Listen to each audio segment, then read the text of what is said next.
Welcome, greetings, everyone.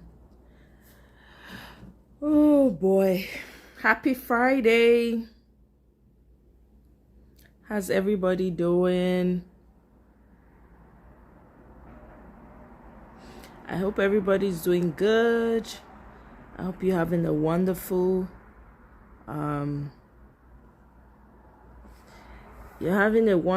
weekend.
Welcome, everyone.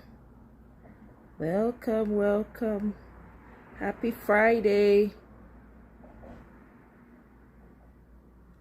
Happy Friday. I hope you're having a great Friday.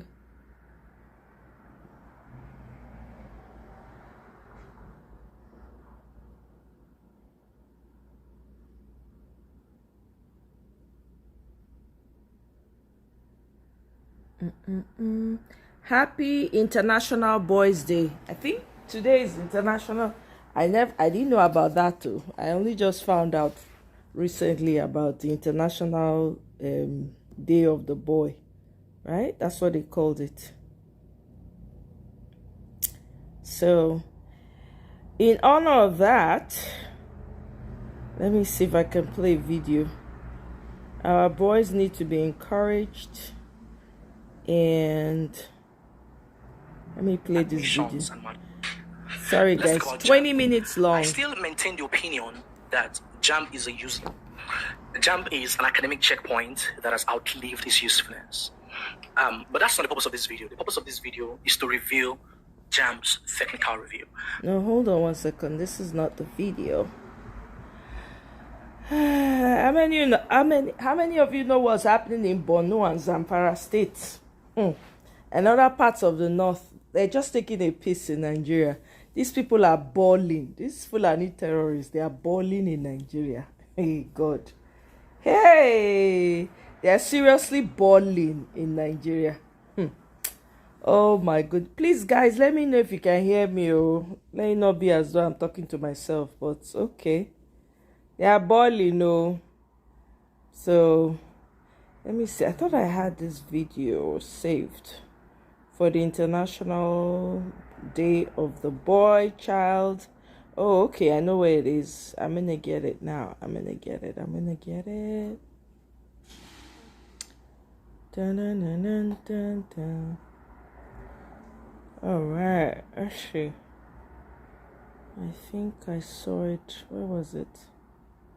Okay, I can't find it anymore. I think too many things have gone past. So, guys, please let me know if you can hear me, or if you can't hear me, let me know. Just kindly put it in the comment section. We're just going to be doing audio today. Nothing really serious. We're just going to catch cruise, and of course, we got to talk about what's going on in Nigeria. So, there's been a lot happening in Nigeria, honestly. Bornu, Zamfara. Hey, it's sad though. It's crazy, you know. Nigeria is without a president. Let's not pretend. Let's not pretend. Let's start telling ourselves the truth. Nigeria is an orphan, okay? There's so many things happening. It's even hard to catch up on every single thing that happens in Nigeria.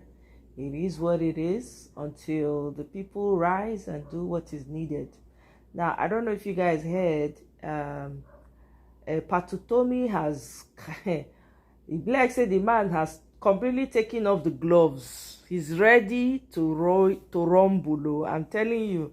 And this is what I expect of every elderly person in Nigeria, because most of them are the ones who got us here. So Patutomi has declared that he's coming to Nigeria on a certain date, and he's ready for whatever, that they should send DSS to come and arrest him when he comes. Okay, the man he's taking off the gloves and he's pulling, as in he's ready, right? I heard that the DSS also has sued Professor Patutomi over his alleged plan to establish what he called a shadow government in the country. So a lot of people have been educating them by what having a shadow government is. Now, Patutomi declared today that T-Pain has been a snitch. He was a snitch for the Abacha government. Okay? So, and for me, when he said that, when I saw that comment, like T-Pain is a snitch, I'm like, why didn't you say this all along? This is the problem I have with some of these older people. When you're supposed to call things out as they are, you people will now wait until things, look at how horrible these things have gone, right? Obasanjo, for instance, cannot pretend that he did not get the file. Oh, Bipoma, welcome. I hope you can hear me. Happy Friday. Welcome. Good to have you. It's just going to be a chill space, I'm going to take it easy this evening, but of course we're going to cover some of what at least I know that happened this week in Nigeria. So somebody like Obasanjo, for instance, right? Obasanjo, T-Pain's file came to Obasanjo. Why did Obasanjo not do anything about it? That's the question right there. And when it got to Atiku's table, why did Atiku not do anything about it? Now, the politicians in Lagos know the kind of human being they are. Anyway, all those people, it is what they will put in their pocket and what they will eat. That's all they're all concerned about. I said in my last live, the biggest cons in Africa, they are Nigerians. This is why slavery was very successful in Nigeria. This is why Nigeria was known as the slave coast, the slave colony. There's no surprise. We steady selling each other out, lying on each other.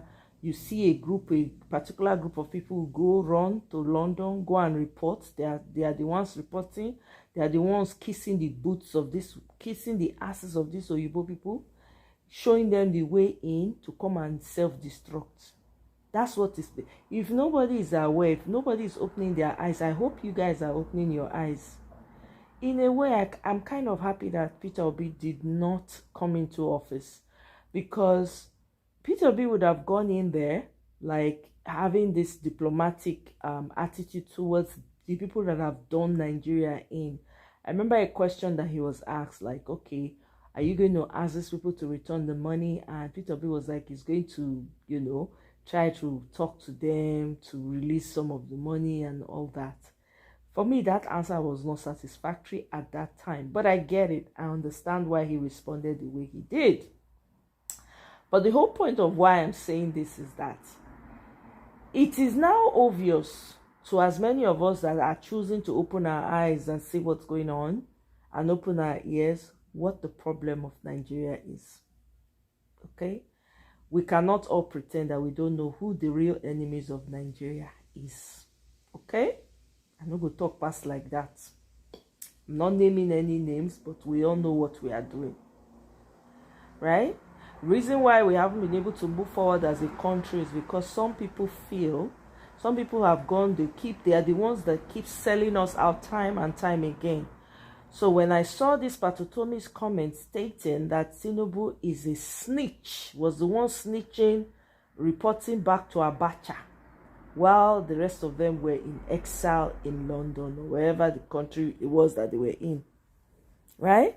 So I'm saying to myself, okay, una know say this man a snitch and no be. Thank you very much, Bipoma. Una know say this man a snitch and he's of no good. Una can't carry him, una let him become the monster when he be. You guys literally watch him become the monster. Okay, fine. All the gloves are off now. I'm happy that at least Patutomi is stepping up. I'm waiting for the others.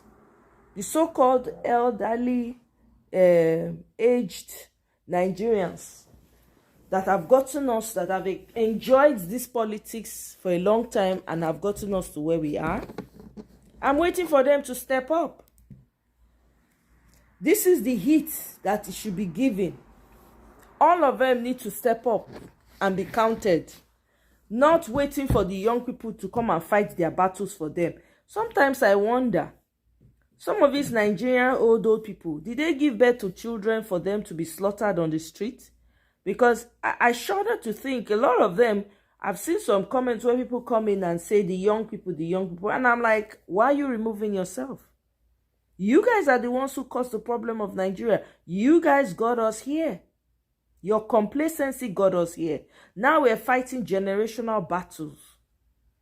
And you keep saying every attempt, every opportunity, the young people do. What about you? How about you bringing your children to come and fight? You think if it's easy, why don't you put your children in front? Let them go and lead the revolution in Nigeria. Oh, you want other people's children to earn a life for you so that you can have, you can live your life. Then the young people, all the young people that have been on our life. See, let me tell you, the young people have done so much for Nigeria. Matter of fact, I would say they have even fought much. They have fought bigger battles than these so-called old people. I'm sorry to say, they have. Young people, and they unalived a lot of people during NSAS. A lot of young people have been locked up in prison for nothing, for doing nothing, for just daring to speak up. Some of them are languishing in jail. Do you also know there's some young people who don't know when all these big men commit crimes? Guess what they do? They go and look for poor young people from poor homes to come and do prison time for them. That's what they do. So those what's so-called the so-called fake elites we have in Nigeria, they end up not going to jail. They pay these people to do jail time for them, wasting their lives. This is what they do. You know? So I'm kind of happy that Patutomi is stepping up. I am waiting to see what the others are also going to do. Because this is not the time to sit on the fence. It's not the time at all. DSS is suing Patutomi for saying that he wants to do shadow government. When this so-called APC government came out during PDP and said that if they do not, if the election is not free and fair, or whatever it was that they said, that they will form a parallel government, nobody was up in arms. So I dey wait. Me, I wan see as this whole thing go play out. I dey wait. Now we're still on the fixed INEC 30-day challenge. Matter of fact, I think I should have made this hashtag, but it's okay. We're still doing the 30-day challenge for fixed INEC and electoral reforms. So let me also play a video from Peter Aka. He's been giving daily updates, which is pretty impressive. So let's hear what he has to say here. The Sultan of Sokoto, His Eminence Sultan Muhammad Saad Abubakar III, CFR, I greet you, Sultan, sir. Your Eminence, sir, there is problem. Sultan, sir, the Nigerian youths, your children, need your urgent attention. And our dear Sultan, we are not only calling upon you because you are a traditional leader, but because you are a very senior spiritual leader in Nigeria. In fact, you are the leader of the Nigerian Supreme Council of Islamic Affairs and the leader of the Jamaatul Nasir Islam. Our dear Sultan, sir, Nigerian youths are in crisis. We need an enabling environment for all of us to thrive and live up to our God-given potentials. Our dear Sultan, sir, we cannot afford that our fathers like yourself should be quiet in the face of injustice, insecurity, hunger, and starvation, and all of the problems that are facing and bedeviling your children, sir. We are not only calling upon you as the only Islamic cleric, but also every other Islamic leader in Nigeria. But because you are the father of fathers, we will begin with you and mention some other Islamic leaders in the country.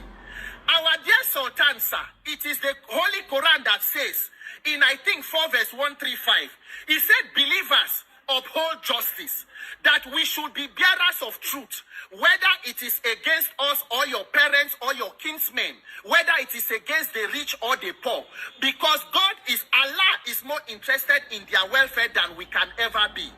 Our dear Sultan, sir, what kind of injustice creates the kind of hunger and poverty that is going on in Nigeria, and are we truly upholding justice as Islamic and religious leaders?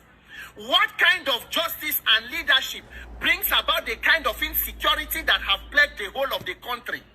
The north where you are, out since 1960, out of the about 16 presidencies or leaderships we have had, about 10 of them have come from the north. If you remove the former General Yakubu Gowon, who was the only northern Christian, the rest have been northern Muslims. Our dear Sultan, how has it translated to the development of the persons and the betterment of the lives of the northerners? How can we sit down and watch an entire region become the headquarters of insecurity, with all manner of groups, all forms of poverty, people living in multi-dimensional poverty, people living without access to drinking water in 2025? Out of the more than 20 million out of school children, the North alone accounts for more than 12 million of that number. Our dear Sultan, sir, are these statistics okay? Is this the kind of justice that we need in this country, that the Holy Quran and Allah has instructed all of us to uphold? That is why we are coming to you, our dear Sultan. We are begging and pleading. The Nigerian youth have gone to drop a petition because we have identified that we need to fix our elections for us to be able to pick competent leaders who have the interest of this nation at heart. We have dropped one petition with the Senate President, one with the Honorable Speaker. We gave them 30 days countdown, which will end by 6th of June.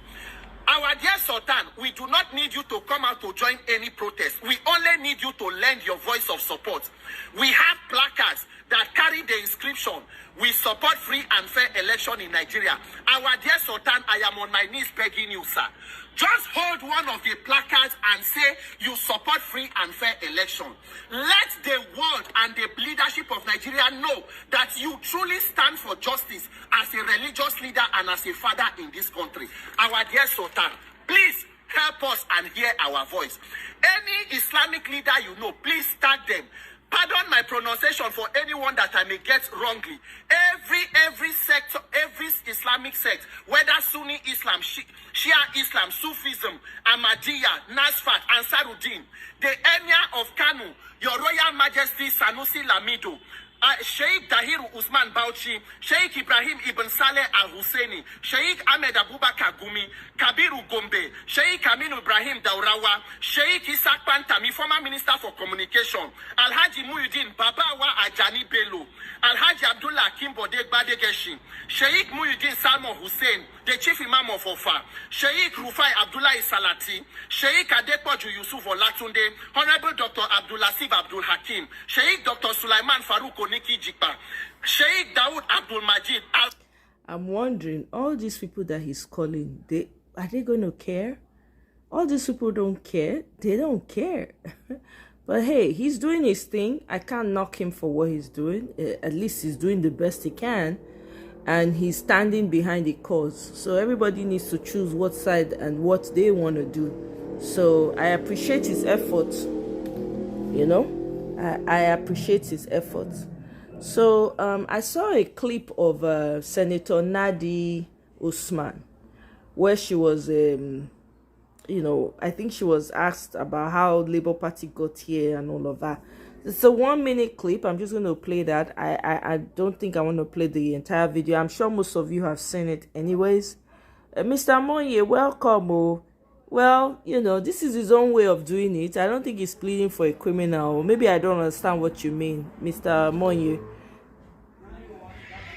1 second. How did you get here? How did Labour Party get here? I think we got here as a result of selfishness, greed, people who knew their time was up, should have left or conducted elections starting from the ward level, like you have ward congresses, local government congresses, state, zonal, then you come and have the national convention so that you can emerge again if you want to remain as a chairman. But when you say you don't want to do that, but you want to remain a chairman, then there's a problem. And if you remember, the umpire, INEC, at some point stopped recognizing Abure as the chairman. He went, I think, on 2 occasions to attend meetings, and he was told to leave. We watched it on TV. So I think that this just summarizes how we got here. Well, I don't know. What do you guys think about Labour Party? For me, I would just say, you know what? I would actually rather Peter Obi doesn't even bother with Labour Party. But hey, that's just me, right? I don't know, you know, what other options are there for him, because as it stands right now, Peter Obi is the only reasonable person, bar none, the only saint in the political climate, right? So I'm curious. I don't know. This is just a question I'm throwing out to anybody who probably has the answers, because they're really doing everything they can to frustrate LP. I think I was reading somewhere, one guy called Oselokai, I think that's his name. Let me see. I think I saved his Oselokai. Oh, welcome, Madam Luke. Good evening, ma. Welcome. Oh, thank you very much. Happy Friday to you. Good to have you here, Madam Luke. Thank you for stopping by. So Oseloka Obaze, he's a staunch, you know, Peter Obi supporter. I'm sure a lot of people know him anyways. So here's what he said. Since the news of my resigning from the Labour Party on Michael, welcome. Oh, thank you very much. I appreciate it. Thank you. Since the news of my resigning from the Labour Party on 6th April 2025 became public, apparently, so he resigned on the 6th of April. I didn't know. I'm just finding out. I have been inundated with calls of concern and requests for interviews and clarifications. I thank my well-wishers. My reason for leaving LP were clearly stated in my letter of resignation. It requires no further adumbration.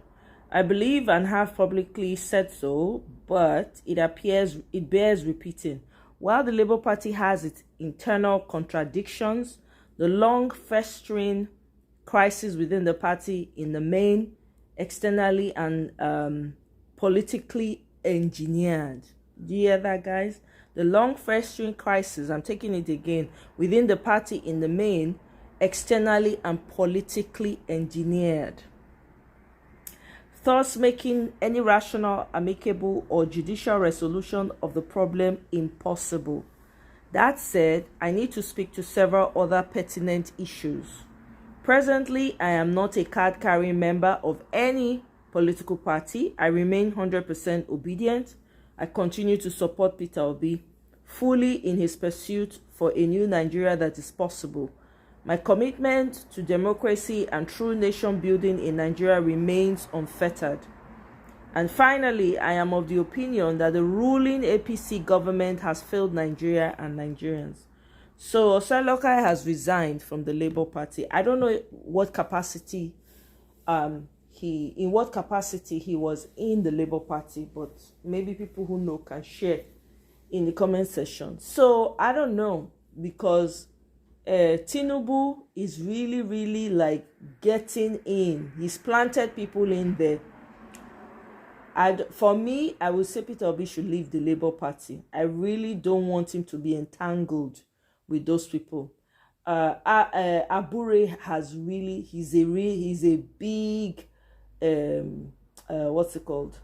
Abure has really done himself in. I mean, he came out recently and was saying that Peter Obi should not push him. I'm like, what the heck? Who the hell are you? Peter Obi should not push him. Peter Obi and Alex Oti should not push him. Otherwise, I'm like, what do you want to expose? Say it. Say it, so that we will drag you on the ground like a nama meat. Who you be? I don't understand. Who knew Labour Party before Peter Obi came in? Who knew Labour Party? Nobody. All the oppositions that people won through Labour Party was on the back of Peter Obi, one man. So who is Abure in the large scheme of things? It rake up and down. Anyway, he's been, of course, they are being sponsored. So for me, I don't feel comfortable that Peter Obi remains in that party. Now, this is my opinion. I'm only one person. Right? Now, how will they move from where we did to where we need to then concern me? You understand? Everything else is wash. So, I don't know what Abure is trying to do. I really don't care. The man doesn't have anything to say. Right? I like the fact that people are leaving, but I don't know what options Peter Obi has if there's going to be a 2027 election. For those of you that are clamoring or anticipating a 2027 election, I will always continue to say I don't see an election, but that's just me. That's my opinion. So that's that. So let me go down here and I have a couple of videos to share with you guys. So we're going to be making a quick turn. What's it called? To Ibrahim Traore for a minute. So want to hear what somebody said about him. The person's name is Caleb Mopin. I think he's an American, but let's listen to what. Hey, Mr. Gawalele, welcome. Oh, welcome. Yeah, I'm beginning to, Madam, look, that's how I feel right now. Peter Obi, I don't know, you never know. Peter Obi does not share his, he doesn't share his moves, which I like. So we don't know what he's planning behind the scene. So I really don't want him to remain in LP for what it's worth. I don't know. But you guys, if you know better, if you have superior information, please let me know. So let's make a quick turn and listen to Captain Ibrahim Traore, somebody sharing some information, not directly about him, but anyway, let's just take a listen. There's a book that I often will reference called Gangs and Counter Gangs, and it was written by Frank Kitson, who was a British intelligence officer in Kenya during the Land and Freedom Uprising, the Mau Mau uprising in Kenya in the 1950s, where the people of Kenya fought against British colonialism. In order to defeat the uprising, the British started hiring Africans who were former Mau Mau fighters and others, and sending them out as what they called counter gangs to gather information, to pose as Mau Mau and commit atrocities that would be blamed on the Mau Mau. That would, in addition to that, they would confuse the population. People didn't know who the real Mau Mau fighters were and who were the ones paid by the British, who were the so-called counter gangs. And they created so much confusion they were able to ultimately defeat the uprising. Now, there's a really good book called Imperial Reckoning that talks about how a lot of what the British did was they just rounded up all the men and held them in these kind of mini concentration camps. That was a big part of the victory as well. But the use of counter gangs, or like insurgent fighters of their own to defeat an insurgency and to confuse the populations. The population couldn't tell who the real insurgents were.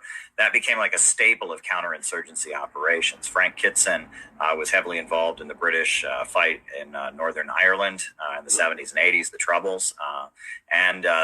That, if you read what's been written about insurgencies, counterinsurgency warfare, etc., that tactic of cultivating extremists or fighters of your own as a way of muddying the water and confusing things, that's been kind of a key way the United States has waged counterinsurgencies around the world, and cultivating these kind of proxy forces like Osama bin Laden and the Taliban in Afghanistan, like the various terrorist groups in Syria that have successfully overthrown the Syrian government. That's an effective way of kind of confusing people, right? The USA was defeated in Vietnam because it was pretty clear it was the Vietnamese people versus the foreign occupier, and that's how the United States was able to lose. But in the aftermath of the U.S. losing the Vietnam War, U.S. foreign policy was kind of restructured, and with the rise of Brzezinski and Henry Kissinger, with the Trilateral Commission, the focus kind of became more on how do we muddy the waters of these national liberation movements? How do we muddy the waters of these situations so it's not so clear who's on what side? So there are different forces contending for power. We back some sometimes, we back some the other times. Zbigniew Brzezinski, he wrote in his book, The Grand Chessboard, he said the strategy is to, quote, keep the barbarians killing each other. And if you look at what the USA did after the Vietnam War, like, for example, there was a war in the 1980s, the Iraq-Iran War, and the USA was on both sides of it at various times. At the beginning, they were supporting Iraq against Iran. Later, towards the end of the war, they were supporting Iran against Iraq. But they really saw both countries, both Ba'athist Arab socialism in Iraq, Saddam Hussein, and the Islamic Revolution of Iran, they saw them both as a threat. And they were both anti-colonial, anti-imperialist forces. But it was, how do we manipulate them against each other? How do we draw a river of blood between Arab nationalists and Islamic Shia revolutionary forces? Make sure they would never work with each other.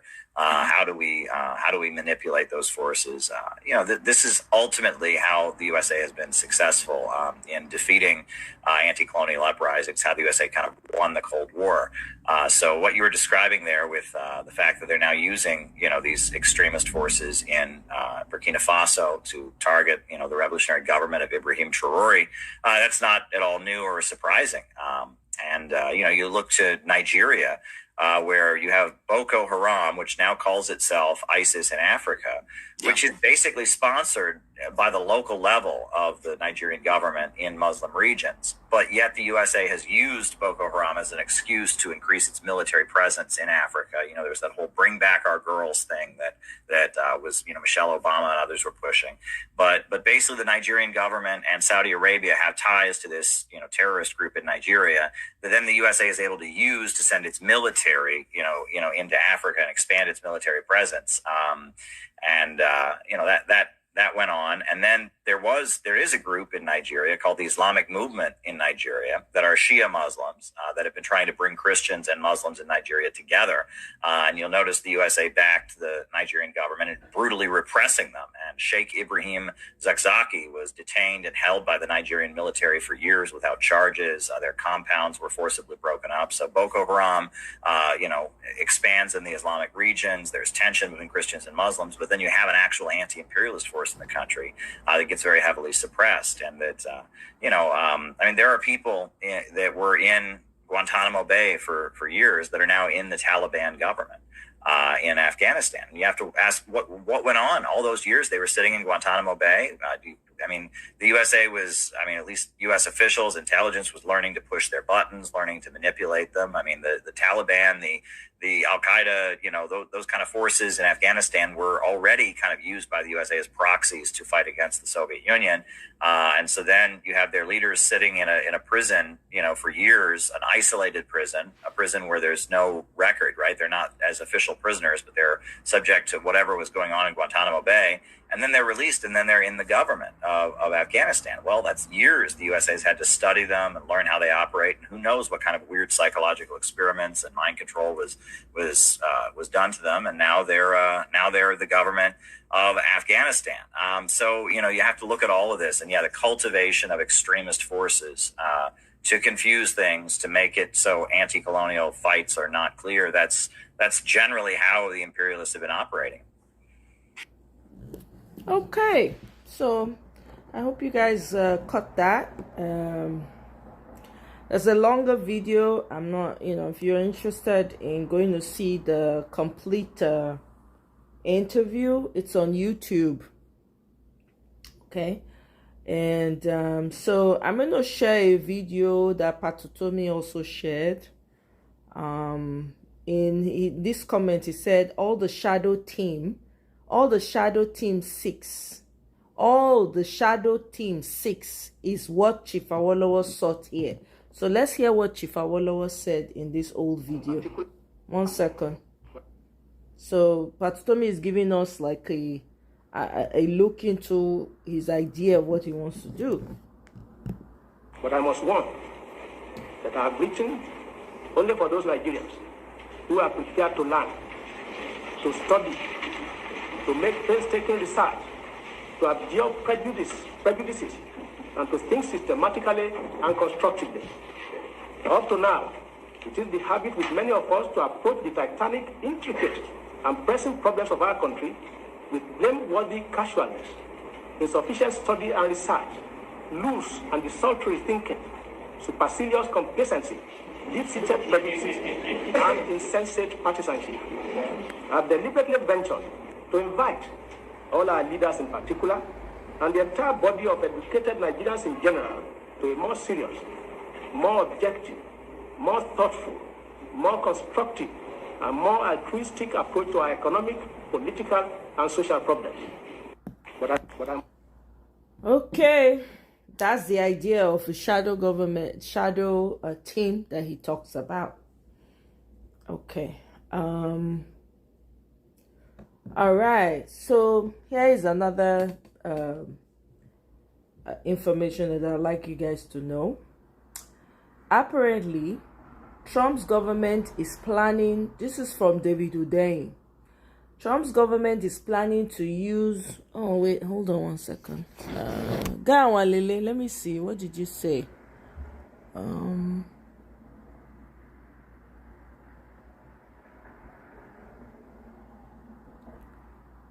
Abure has the backing of the federal government. Yep, madam, look, Mr. Peter Obi is without political base or party. He does. Mr. Peter Obi still has a base, oh. Forget that one. Mr. Peter Obi still getting base gidigba. In fact, more people are adding to the base. So that one, only political party I'm not sure of yet, but you know, we never know for sure. Yeah, well, it's too early. Yeah, I kind of, well, it's too early. You're right, madam. Look, we shall see. Yeah. The LP drama can be easily and firmly resolved. I repeat, the caretaker committee is too laid back. A bulldog approach is needed to organize and speed up the process towards INEC. Exactly. Don't they understand that the kind of characters we are dealing with?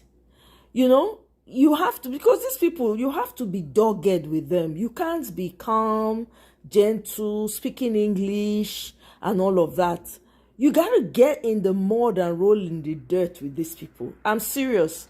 So I don't know. This organizing committee, now so English, me, I hear them, they speak. They're not they, you know, you gotta get down, roll up your sleeves, man. They won't punch. Do you understand? Carry gloves with you everywhere you are going, honestly, because that's what they need. All this English, beggarly way, diplomatic, more, you know, go do us any good, though. I don't know. May they go hire people when sabi talk like fire. You understand? Because unfortunately, that is the kind of dynamic Nigeria needs right now. It's like kind of people. They need to look for people when they get loud voice, when they go they talk. You know, see when Arambambi they talk. Arambambi, you know, they get full stop, you know, they get comma. We need that kind of person for Labour Party. Abure, when you know they fit talk, when people they laugh that time during 23 election, oh, he doesn't talk, it's too quiet, it's too this, it's not tough. I remember one lady then when we when we're pushing for the 2023 election and all of that, we're campaigning and talking. The lady said that she doesn't like Abure's attitude. He's too mellow. He needs to be gra. He needs to, there needs to be some action. Everybody was like, oh, it's his nature. Me follow talk. Oh, I say it's his nature. More little did I know. See Abure now, where that gra come out from? When we needed it in 2023, the man go put him inside cupboard. He go put him for him portmanteau. Now he bring her out because they don't give her money. Well, I beg, and he get federal government support. So Nenadi Usman is too nice and polished. She needs a reliable plumber and an attack dog. That is what we need, an attack dog. Nenadi Usman needs to be like, what's the name of that lady, that Aja that came on, I think it was Arises or Channels, that said that she went to meet T-Pain. They were trying to get her to support T-Pain. She now said, I beg, she can't support a man that cannot, he doesn't even know where he is. Do you guys remember her? That's the kind of woman we need. When it be fire on the outside. Wallahi. Not be this Nenadi Usman, it too muke. I don't understand. What is wrong with always looking for muke people? They don't understand. This woman, not only this woman I see for Labour Party now and get action behind her. She's from the north also. Very well spoken. I can't remember her name. Oh my God. She was on Arise News. I think I'll play her video. Her video is pretty short. What's her name? Oh my God. I don't usually remember their names. Let me see. Arise News. She did respond, and even though she was very she was kind of measured in her response, but it was firm. I kind of liked it, even though I need her to do more weary. I need people with weary inside their head. There's a time for English. There's a time for wuru. Walai. There's a time for Chris. This kind of thing, when you won't go, you go know you wear khaki under your clothes when you go. You go wear sports bra because you are going to fight. Anytime you're showing up national news as Labour Party, you are going there to wrestle. You go put glove inside your bag. Please. Labour Party people, come on now. When you go there, they look, they say as Aisha take the Royal Rumble them. Anytime Aisha comes on, she they ready. I don't know. All these muke things. It's not gingering. I'm not liking it at all. These people need to be seeing fire. Every time they see you people, they'll be fire. They'll be, their heart go they cut. Their heart go they cut. When they see you, they will you'll be like, say something jump inside them. Do you understand? Something jump inside. I don't forget this woman's name. Wait till be this woman's name. Oh, I saw her interview. I think na Rise News. Na Rise News now. Wait till be her name again. Who do me? Oh, now this woman interview. They look for so. Hey, bam! I don't get that. It's 18. Now she was responding to Akpabio. When Akpabio attacked Peter Obi. Oh my God. It was measured. She's very well. I like the way she talks personally. I like her. I like the way she talks, right? It was measured but firm. So let's listen. It's 18 minutes. Unfortunately, guys, it's just audio, okay? This is the pink salt recipe that took me from 170. Sorry, guys. This is just commercial. Just weeks. Welcome back to Arise Prime Time, where we offer perspectives on the news and talking points of the day. I'm Charles Aniegolu. Kazari, that's her Now name. it's the obedient Kazauri. movement versus the Senate President Godswill Akpabio in a deadly verbal attack against each other. And the person at the center of the row is Peter Obi, who the Obedience see as Always. their national figurehead. Now be The the ire of the figurehead. movement was Not be say drawn when see. a recent comment credited to Senator Akpabio advised the 2023 presidential candidate to first resolve the crisis in his Labour Party before aspiring to lead Nigeria. That comment has evoked an angry response against Senator Akpabio, who the Obedience claim is an aggressor and an apologist for bad governance. So now they've mounted a counter-offensive, which has led to this verbal dogfight. And as the Senate President's support base is finding out, the Obedience can be fierce opponents. But even then, how do they counter the political force of one of the most powerful Senate presidents in recent memory? And could taking on him directly actually elevate and amplify his argument as political loyalties continue to shift from the opposition to the ruling APC party? Well, for more on this, I'm joined now in the studio by the Director of Strategic Communications and Media in the Obedient Movement, Nana Kazaure. Thank you very much indeed for joining us. Thank you for having me. Good evening, everybody. What is the case that Good you're evening, Charles. making against the Senate President? I think over time, we've come to realize that the Senate President, Senator Godswill Akpabio, he has a knack. You know, he's quite skilled at saying the wrong things at the wrong time in the wrong places. And it has to stop. You see, this particular incident was the perfect opportunity for him to speak on the virtues and the life of I forget his name. Edwin Clark. Edwin Clark. That was the perfect opportunity to talk about his non-materialism and the sort of man that he was. Senator Akpabio, also coming from the South, I would have expected him to use that opportunity to eulogize the life of such a Nigerian, a man who was proud to be Deltan, a man who was proud to be Nigerian, a man who has people who look up to him, and then at the point where we were supposed to talk about him and educate people and use his exalted seat, he was, picking on. It's almost as if when APC people, chieftains and all, wake up on the wrong side of the morning, it's Peter Obi's fault or it's the Obedient Movement's fault. We're a pressure group, and we will continue to ask. We demand for good governance. It's what they promised they'll give us. Well, I mean, does Mr. Akpabio have a point? Do you yourself ask questions? Because a lot of people in the public are asking those questions beyond Mr. Akpabio. Do you yourself ask questions about how much what is happening in the Labour Party and the difficulty of resolving the crisis within?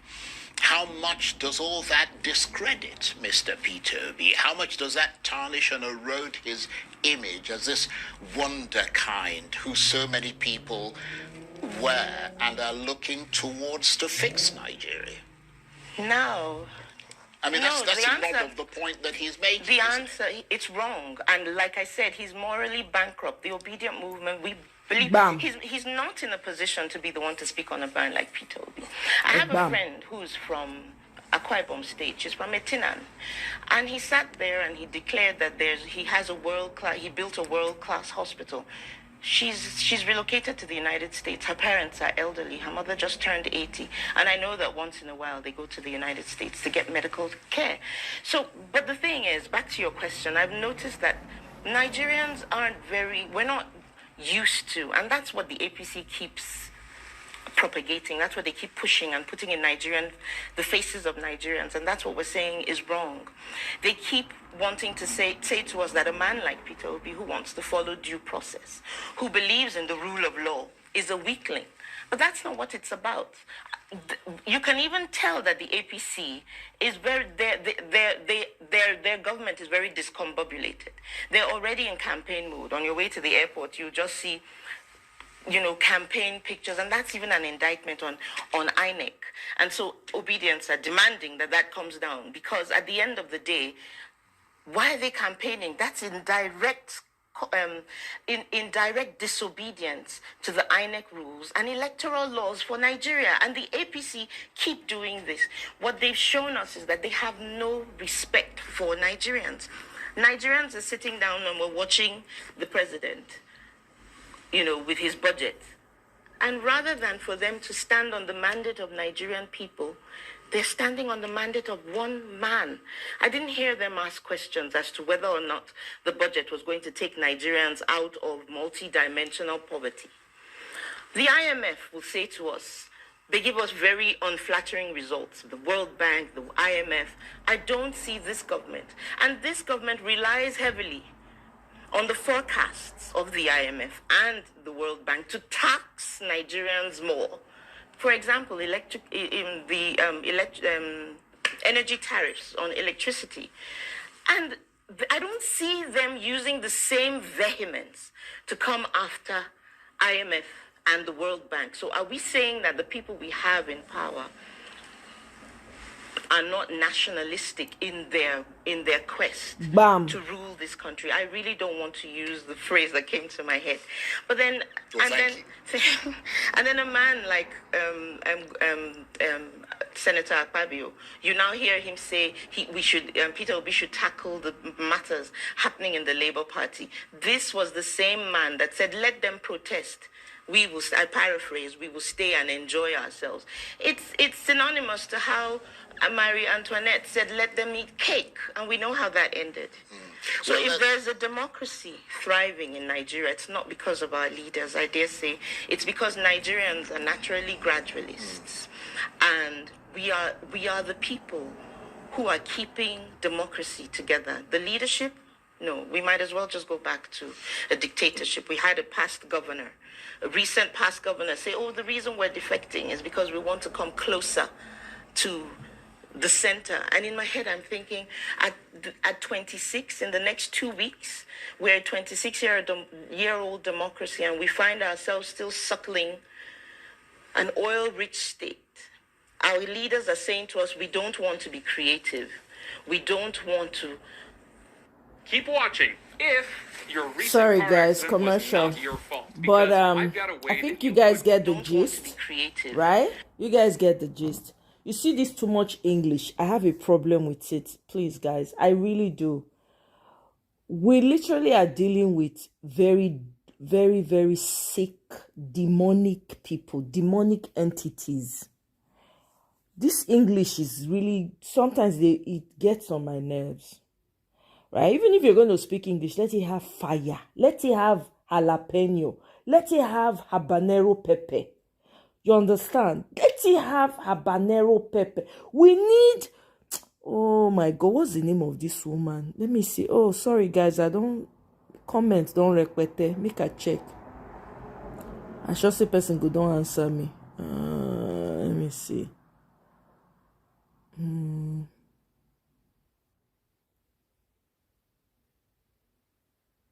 The LP drama was needed to expose T-Pain tactics. Same with PDP, Wike, Rivers, Delta. Now we know what to... Well, you have a point, Guy Walile. You have a point there.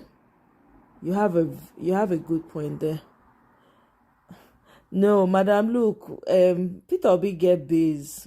Seriously, Madam, look, more people don't even join. It's a baseline. Hey, life with no, it wasn't Indicato. Indicato is very soft. Oh, she know this a bit talk tough. Indicato no na Kazaria they talk about. There's another lady I wish say Labour Party get that woman. Now there's another lady that I really like. Let me see. I'm sure somebody already responded. If I were the LP plumber, I'd have gathered NLC, TLC, and cities to get aligned to matchings, then agree with the critical milestone. Trust. Guy and Welele, find your way to LP now. Reach out to these people. I should use my ex to ginger. How many things I want to go and Welele? How many things? Maybe you self get ex handle. Use and ginger and too now. How many things? Responding to people when they abuse Peter Obi, fighting some other people on Twitter. Omo, abeg, help, and we need help. All hands on deck, abeg. Usabi, if I remember, if I get on X and I remember, I'm probably going to Twitter her and say, "Madam, step up the violence." So all some people are speaking English. Not everybody understand me right now. English, I don't understand English for Nigeria matter. English not the smooth for my ear. The leaders of NLCT they all get head. Local tax. Their Jero or Sifu be like human beings. That's true. Yeah, bam. Madam, look, thank you very much. Hajia Hanatu. Oh my goodness. That woman a fire. Hey! I know I like that woman ginger. I no go lie to her. I like that woman ginger. Eh? After 1 day strike in 2024, the NLC traveled. Yes, Michael, you remember. They traveled to Switzerland for a retreat, and I'm sure it was Tinubu that absolutely. Yeah, she finished. Hajana, oh my God, that woman. I love her ginger. Eh? Yeah, they are. They are, Michael. You don't need Nigerian and civil to speak. They must agree only on the detailed plan to organize. All those tiffy money no go let them talk true. They no go stand for the right thing. Eh? Raymond, welcome. Oh, greetings to you. Happy Friday. I know you were, but but they will have no control of neck. T-Pain's money won't affect LP. He'll try and... Hey, Uncle Beno, welcome, oh, my brother. You understand? Like, we need a lot. We need a critical number of people in Labour Party, for instance. For lack of, we don't know what's gonna happen here, but we need people. Madam, look, please, honestly, we need people that will have that ginger. It's very important. We cannot see all this soft talk, English, for this Nigerian matter. They flow. Even if you're going to speak English, let it have habanero. Let it have atarodo. Let it have fire pepper. That kind when you go, they talk, fire go literally they come off for your mouth. Man, the APC needs to be afraid. They're already running right now. The APC is afraid, guys. That's what people don't understand. Your federal government is afraid of you. They know that your eyes, una eye, they red. Like, una know, because all the secrets now have been blown open. Everything is out there in the open now. All those heroes that they were claiming heroes of Nigerian past, we found that a majority of them no hero, zero hero. All of them zero. Okay? So now a lot of the things that have been happening in the country, we now know who our enemies are. So the point is this. When you are dealing with a monster like APC, you cannot afford to be speaking English. I understand that, you gotta, but I hate the fact that, you want to, you get where you go reach, you go say, look, Charles. You go say, look, Charles. The APC needs to understand. The way you just stress the words when they talk. The way when Madam Hannatu, they talk. That kind of fire and brimstone action. And Aisha Yesufu, when they talk, it go be like, say, I remember when Aisha had an interview, I think it was Channel's News, and Oshomole was there. Oshomole had fear in his eyes when he see Aisha. Oshomole had you could see the fear in Oshomole's eyes. You understand? Oshomole not fit talk when I say, oh God, we need mad people. We need people that know how to channel their grace when it's necessary. This English speaking, gentle, let's just get together, kumbaya. You no go walk, you no go walk. Mona they here now on time. No be say, if election 2027 will come, you gotta be prepared. You gotta be ready. You have to be like your body need when you are going to the station. Arise news. Your step alone go to make doom for ground. Doom. When you sit down, they will feel your energy. They go say this one. Be like say ready come. Even if you want package yourself, you go be like explosion when they no expect. For the next 1 week that they debunk what they talk. Oh my. Oh my. Anyway, they say it's still too early. May I quiet? Let me take it easy. So you guys get the gist of it. Now let me go back to some people were telling me, oh, that Usman Nandi gave an interview, was very I don't like all this gentle speaking. Sorry, I'm not impressed. So back to what I was trying to share with you guys. This is from the stables of David Uday. He says, apparently, Trump's government is planning to use Africa as the off-ramp final solution for its immigrant problem. According to these articles, Angola, Rwanda, Benin, Equatorial Guinea, Eswatini, Libya, and others have already been contacted. By the way, happy International Day of the Boy Child to every young man, every young boy, every man. You were once a boy. Please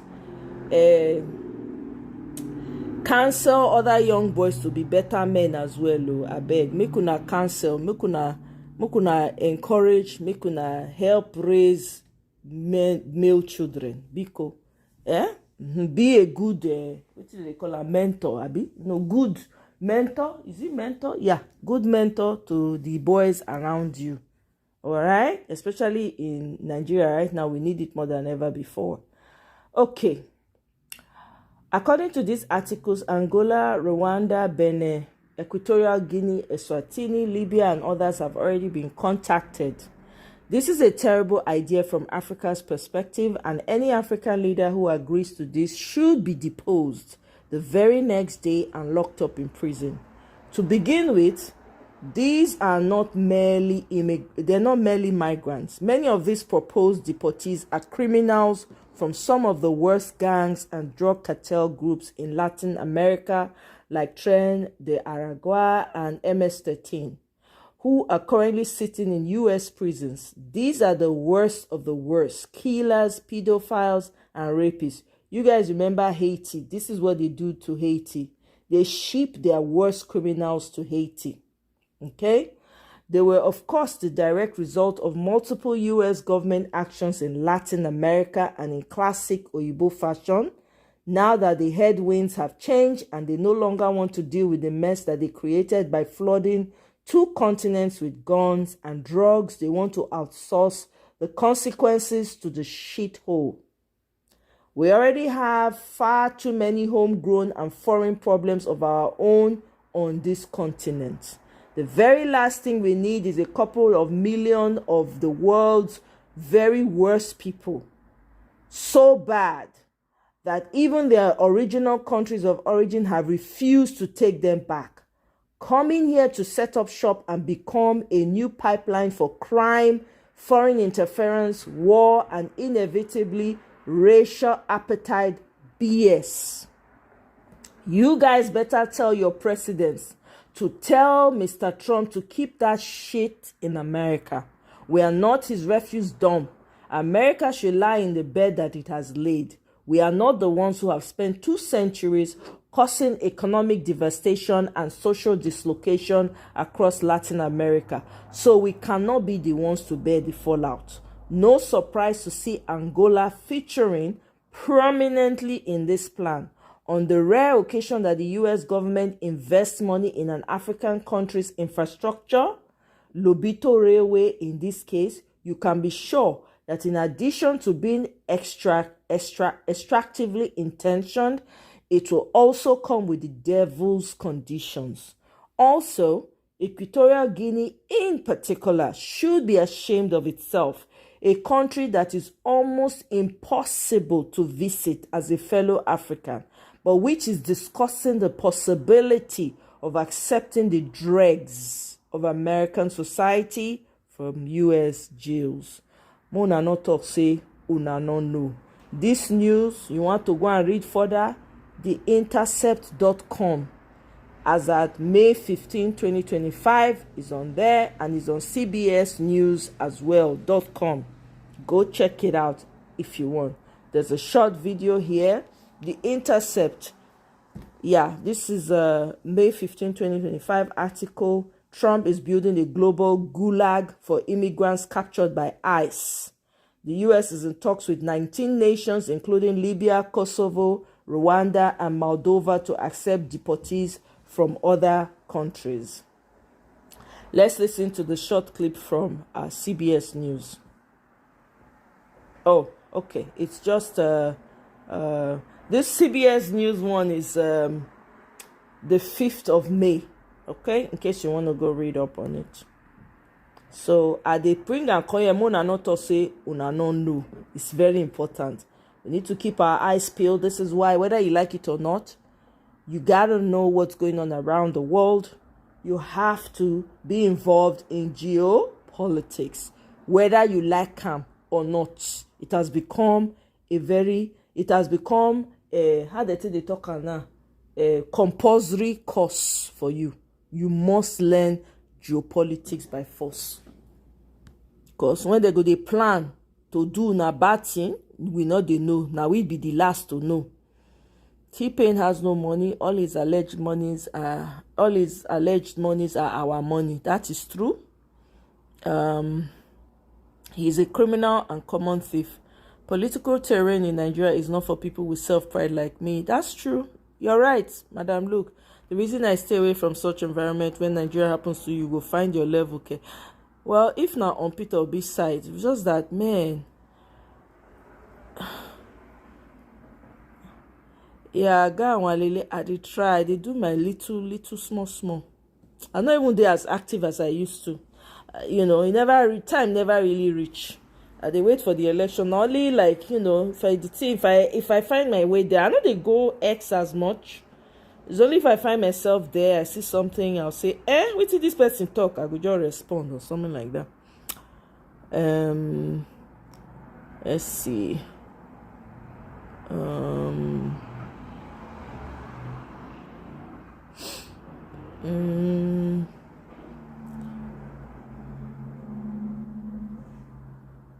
Our press is not serious, Kenny. Absolutely. Welcome, by the way.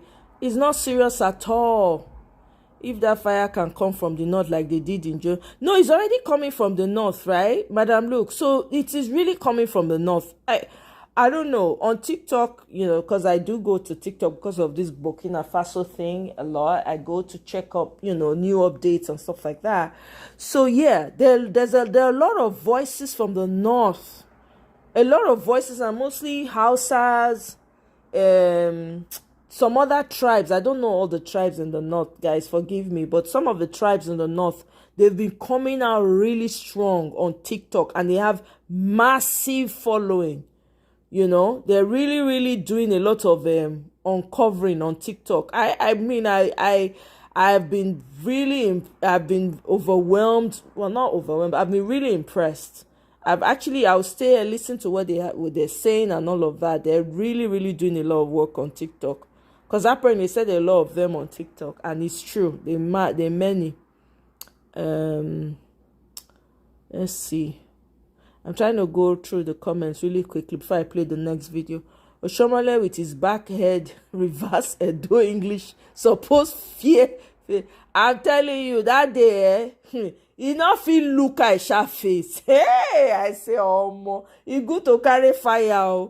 Omo, sometimes you just need to let that side of you show. Everybody has it. These criminals in Nigeria hate and are terribly afraid of anyone who does not respect their ill-gotten wealth and terroristic ways. Absolutely.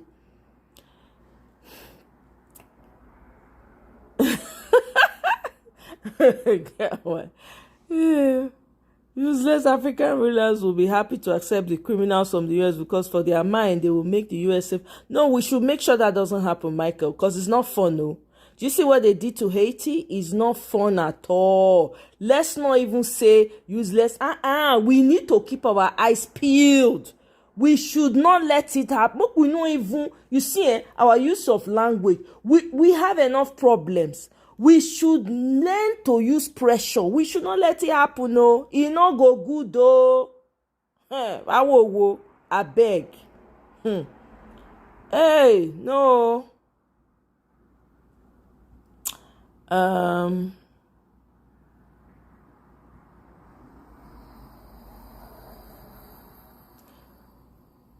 Exactly, Madam Luke. I completely agree with you. There has to be leaders. Yeah. See Kene. Oh God. Oh, Kene is living in his imagination. You and guy, una just create imagination. Just dey live it. Oh my God. Mona continue. Make una enjoy jare. I hope so you leave back door for your guy. Make Mona come dream. Mona shayo na Friday. Mrs. go dey busy. Madam Alakija will probably be sleeping.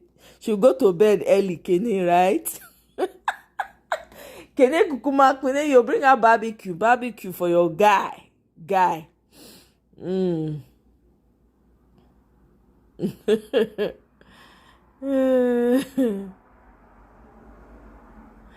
the ones, these Boko Weres, compared to these M13 people, they are not, they learn, no, Madam Luke. They learn. Anyway, let's listen to, Mona listen to this guy. Mona listen to him. Mind where you want gather, take go join Nigerian army. My guy, if na frustration, they make you the think and say you want to go join Nigerian army. Gather that same liver. Go use a pass Libya route. Gather that same liver, use and cross Libya Sea. Go Europe. You know why they tell you say that same liver where you get, say you want to go join Nigeria army. Use that same liver to go cross Libya Sea. Go Europe. If God there by your side, you go see cross the sea. You go successful, you go enter Europe. If peradventure you go seek buy for the sea, no say na the same buy way for seek buy for the Nigeria army. Now be that, so nothing spoil. You know why Nigeria army currently, we not even get army for that country. If you gather the whole Nigeria army together, we not reach 3,000. May nobody deceive you. They don't waste all of them for bandit finish. They don't waste the whole military for Boko Haram finish. They don't waste the whole army for Fulani Esme finish. So they need new ones to still give them, make them waste. You know why they like to waste all these people? And make I tell you again, you see those northern soldiers, all those who are nothing they do them. You see the easterner, the southerner, and the west. Then they use them, they feed Boko Harams. And make I tell you why they beg Uda. Say Mona come join army. Because currently some video they flap at and say all these top officers that they go different states, go to beg the state governor to tell their youth to come and join army. Because currently they don't even have army. You know, say, by the time they get army to they give the Boko Haram to the west, insurgency, that name insurgency go come up. So all those money with federal government they thief. So now the name of say that they use and fight insurgency, that's why they need more soldiers. So that if they thief, or they see excuse they give say that insurgency that they use those money they take care of. And again is that you see all those peacekeeping mission where they send Nigeria army. Not be small money they tell they go that mission. You go see, say soldier of his own country. You go see the kind of war where they country want battle, soldier go bagger. If you know country, they want to sacrifice their soldiers, their military for their own fight. That to come buy Nigeria soldiers carry go. So if he buy, he's on their own. Why did they call us giant of Africa? Because why? We dey feel waste our soldiers for another man country. Bam. So that's why they tell you that same liver where you want gather say you want join Nigeria. Go is on take risk enter Libya route. If you get luck, you see make enter Europe, fine. If you seek back for them, no, say now the same back way for seek back for the Nigeria army. Forgetting outside say the Europe say currently now Nigerians be the world slave currently. Nigerians are the world slave currently. They know. The whole world know. Go all country, you will see say the hardest job for all countries now Nigerians that they do one. Because why we not get choice. But it's still better say go become slave for another man country than say you go buy for the hand of Nigeria army. Because if you open your ear, you dey see, you go see say even those who manage survive, we not Nigeria army, all of them like they don't they lifeless start. Not die, save them not save. Nigerians they pack all the whole wounded soldiers, they pack off Ubarak there. No one that they take off.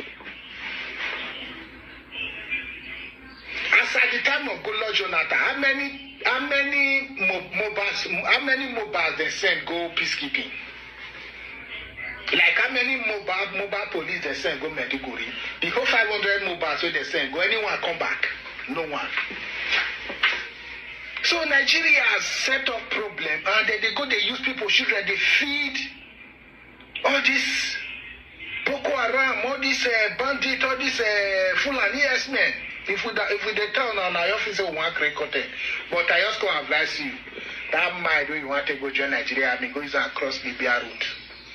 Go become slave to white man. Make white man they send you, they go in kitchen, make you go they wash plates, make they use you, they do the dirty job. It's still good pass. You go buy for the hand of Nigeria. Oh, Samuel, because why all of them now they go they beg all the top officer, they beg the fine people children where they want powerful army where they say the ones where go not come. That's true. When I share this video because I know say if you reach your hand they will verse and they find me no level. I not send their papa. I not send the chief of staff papa. I not send any of their papas. Share this video. Because I not feel see my youth that they go danger. Make I they look them make they fall enter. Why I come make this video? Now person comment from my previous video. Say I beg may our youth go join me. Say should the case of nothing like the case of nature will definitely fight his cops. So nothing. My brother, if you not go use that might take risk. They go cross Libya route. Then go office, find your office enter. Maybe before you use Friday Express, you see collect. Now which I just get to tell you, say no to Nigeria Army. See you in my next video. Please like, comment, and share. Kai, see advice so. I can't even fault the guy. I cannot fault him. I don't feel fault him.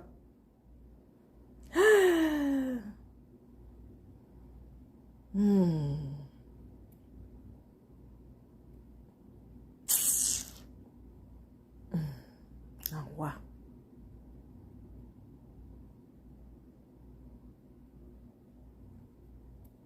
We could hear something. Hold on. 74. Nigeria was the third largest oil producing nation in the world.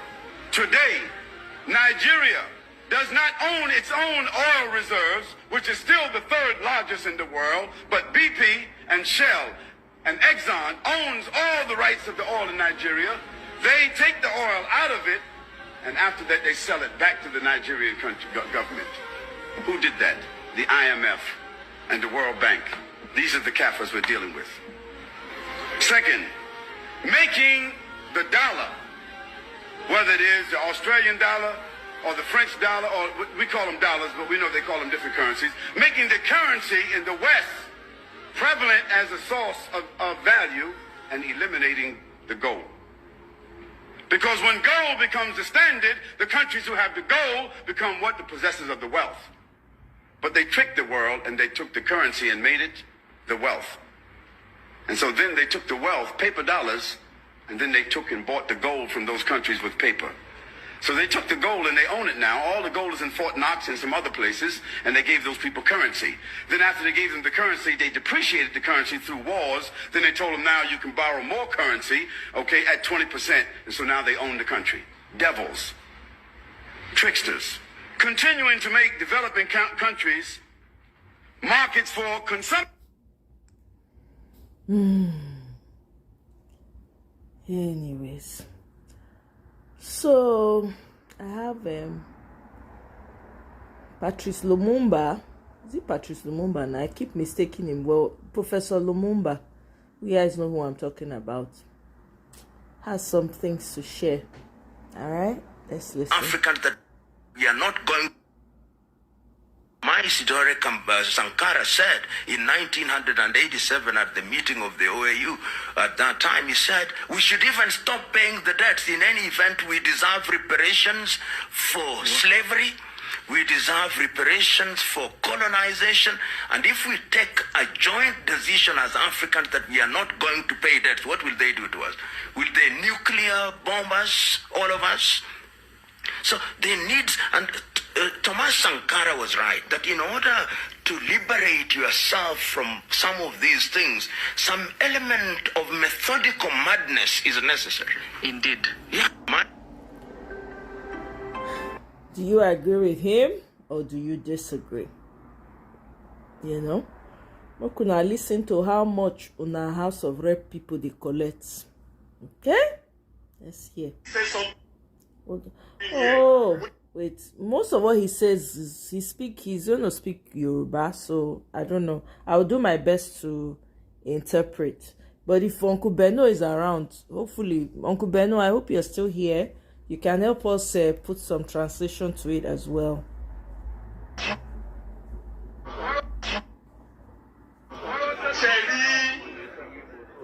National Assembly. Now, let me say something here. There is no honorable member in the National Assembly as of today. Quote me anywhere and I'm saying it publicly. To buy honorable member, even from this federal constituency, we have 9 honorable members from Osun State. The honorable member as of today, last year Tinubu ti débẹ̀, only constituency projects less than R1 billion. So basically, there's no honorable member, right? That has so Tinubu gave them R1 billion and even more for their project, constituency project. That's what he's saying. All right. It wasn't as much. They didn't used to give them as much prior, right? So he's saying that Tinubu gives this rep members whatever over R1 billion for their constituency project.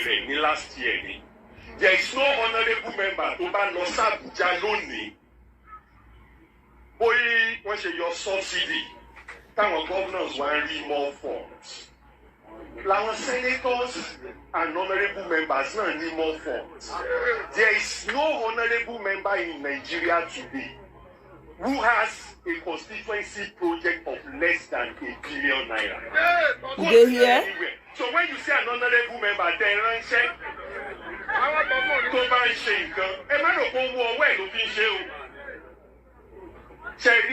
President Bola Ahmed Tinubu in his wisdom.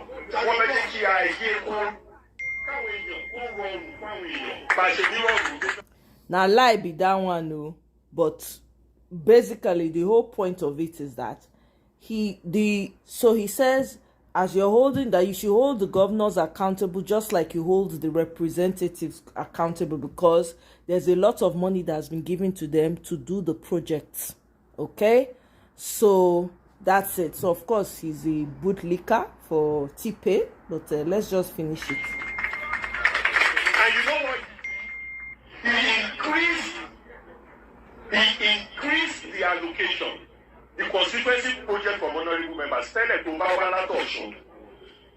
Honorable members from Osun, their constituency project before, constituency in capital, was less than 200 million. As of today, there is no honorable member from Osun State.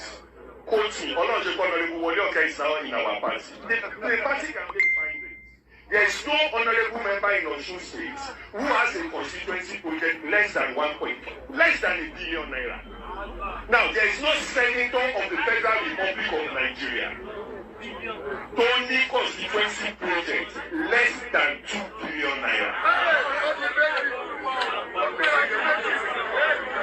We are not exposing anybody, but these are facts. So somebody summarized it here actually. It says, since T-Pain became president and removed subsidy, member of the House of Representatives receives not less than R1 billion for constituency projects. It was increased from 200 million to 1 billion, and no senator receives less than 2 billion for constituency project. All thieves. Oyi, in La Riveja, all of them thieves. Tiffy, Jankoriko. See, Tinubu was a snitch. Professor Pat Utomi, bam. Now they demand, they ask Professor Pat Utomi, waiting he don't do, whether he talk put for the kasakata when they happen for Nigeria. Now the man pull out his receipt. He say, someone just asked me for my protest credentials. Led protest at UNN 1973, 74, 76 was cornerstone of Alimungo in Lagos in 1978, beating on the streets of Lagos 93 and 94, and showed up for NSAS. Check it out, Charles. I think he was responding to someone. Oh my goodness, my people. Ew. Ew, ew, ew, ew. Ew. When I hear say they don't invite T-Pain, Pope don't invite T-Pain. When I hear, okay. I just want to ask whether I hear. Say Pope invite T-Pain, no.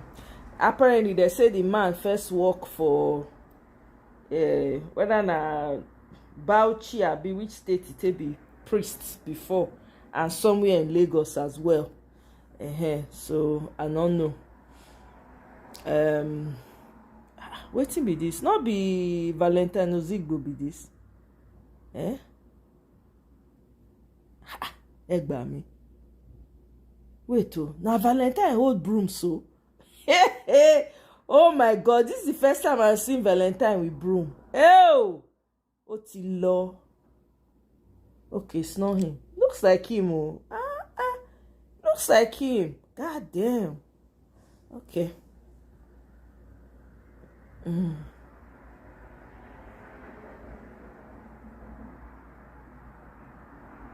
There was something else I wanted to share with you guys. Oh, by the way, a convicted Nigerian monarch forfeits millions and properties to to the US government in COVID-19 scam case. It's such a shame and an embarrassment. Do you know that the JAM students, they made them wake up again 6 a.m. to go and write this stupid JAM? Guess what? The JAM was harder. They didn't give them time. Whoever, I don't know, I'm sorry, Mr. Alex Onya, I was not very happy because the space that he did, come to find out that there was an option for them to remark. It was Alex Onya who now decided that no, they should rewrite. I'm pissed at him at that. Okay? Now, they rewrite the exam now. They make it harder. I even read that.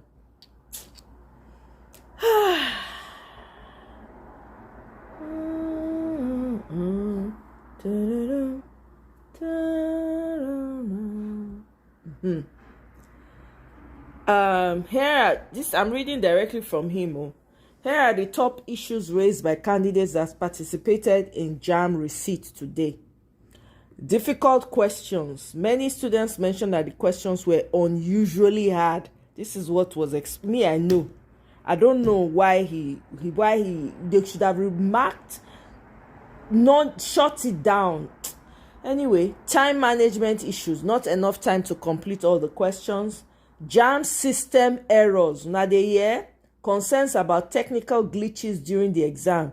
System failures. Reports of computer freezing, crashing, or lagging. Unfair question allocation. Perception that some candidates had easier or harder sets of questions. So be like say they give some easy questions, they give some hard questions. Poor center coordination. Complaints about disorder and delays at some CBT centers. Okay? Unresponsive invigilators or supervisors. Complaints that help wasn't readily available. Power network interruptions. Interruption of exams due to electricity or internet issues. No makeup or consideration for affected candidates. Candidates who had issues felt left out or ignored. Now let's go to the comment section. I was against So somebody said, I was against rewriting this exam in a haste. People who were just traumatized wrote exam under 72 hours. He now responded, I consistently, Naitokamo, kicked against rewriting though, but JAM couldn't bend to it. Remark will always be the best option for me. At some point, he did admit that he was the one. Whether it was him or Osita, I think it was Mr. Osita. I'm disappointed in Mr. Osita as well. Okay? They not do well at all. They not really fight for these children like I expect them to fight. Somebody says, let's pressure JAM to give every student who sat for the receipt the option to choose a remark of a former one. So why did we ask these kids to rewrite? You are not seeing the disingenuousness yet. Exactly. I was very upset, to be honest. Honestly, I don't know why he even agreed. You know, you all think this is about JAM and resetting exam, but they've already sabotaged the students educationally. Many parents will now work harder to sponsor their children abroad or anyway, una get the gist, sha. That's that. And they wait for the Southeast governors. Not one of them come out to even comment, say these children went through this kind of thing. We have demonic leaders who unempathetic. I'm not sure say they get empathy for their dictionary. Now, Patutomi writes, the complicit elite who pretends to hear nothing and say nothing so they can survive do more evil than the demented politicians piloting Nigeria to decay. The curse of Nimola is creeping up on all. You better shout freedom now. If we die, we die. You may end up in a hotel Rwanda. Hey, these are chilling words, oh. These are chilling words. Omo. Hey. Now, Patutomi talk that one, oh.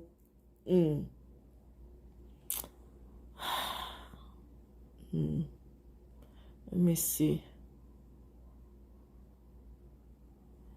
Why don't they come forward with, methodological madness? Exactly. It's the way to go. I agree with him. I agree with Professor Lumumba. Why don't they come forward with their secrets? More gist, please. I know, right? Why will any useless representative or senator be given any funding at all and call it constituency project? Criminals of highest order, bam. Shey them say the so-called Pope used to be a priest in Chicago. Maybe na T-Pain they helped. I'm not feeling that one finish.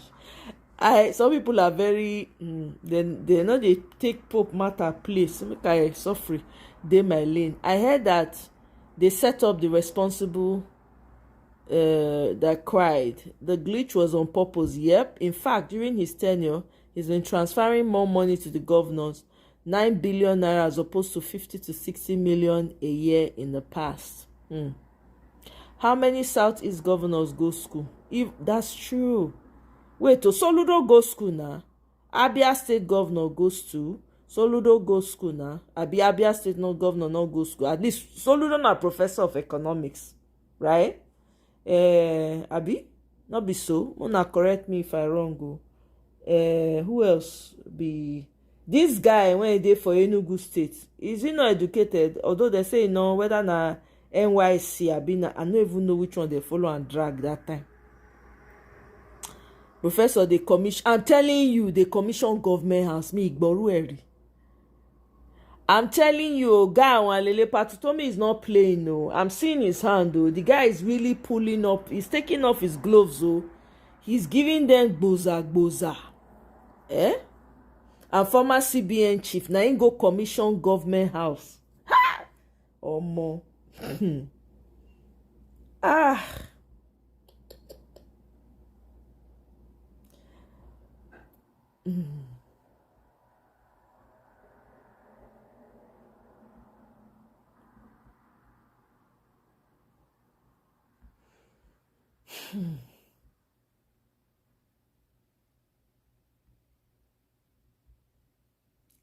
They say food of items, food don't they drop. You know, this is their propaganda. They drop back to the old price when they meet am before they increase the thing. Now, they say make people not buy rice. If you get rice, keep the rice when you get. Okay, that's what they're saying. Apparently, they get some rice when they say when some people, a lot of people, they say people just they buy up and down. No? Some said it was as a result of the rice. We don't know. Somebody told me in Nigeria that there's a lot of unaliving that is going on, different reasons. Say apart from fact, say Boko Haram they doing.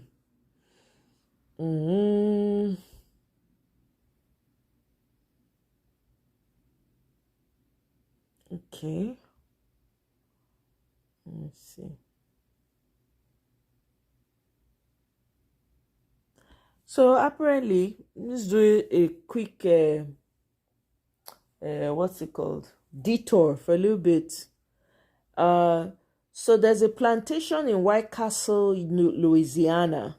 All right. Nottoway Plantation in White Castle, Louisiana, the largest remaining slave mansion in the South. It recently was touched to the ground. Some people call it a tragedy, but for many black African Americans, or for blacks, those who consider themselves blacks, it feels like a small act of justice. That house was built by enslaved hands and later turned into a wedding venue. It's really crazy that people go and do wedding in a place like that. They are profited off their pain. Maybe now our ancestors can rest a little easier. Sometimes ashes feel like freedom. Anyway, so I just wanted to quickly detour there because I think this is important. Oh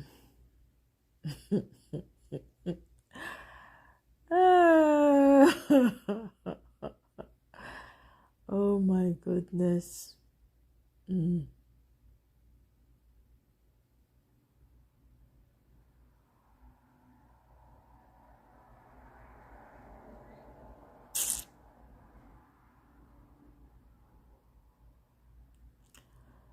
I don't even want to go into this. There's no... Okay, I wanted to play a message for, as it says, the International Day of the Boy. I saw a message that I think that every boy child, if you're a man, you were once a boy, maybe to speak to your inner child. And you can also, use this as, encouragement to also pass the positivity on to another boy child, okay? So hold on, let me play this. 1 second. Long enough. 1 second. Hey man, my name is Ayo, but you can call me your big brother from the internet. I just want to take some time to wish you happy International Day of the Boy Child and share a particular message with you. So some 2 decades and some years ago, I was a boy like you.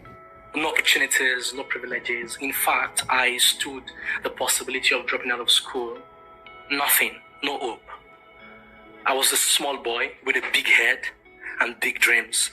Today, I've lived long enough to see some of those dreams come true. And that's why, as somebody who has walked that path alongside many men like me, I echo my voice and their voices to tell you that your dreams are valid.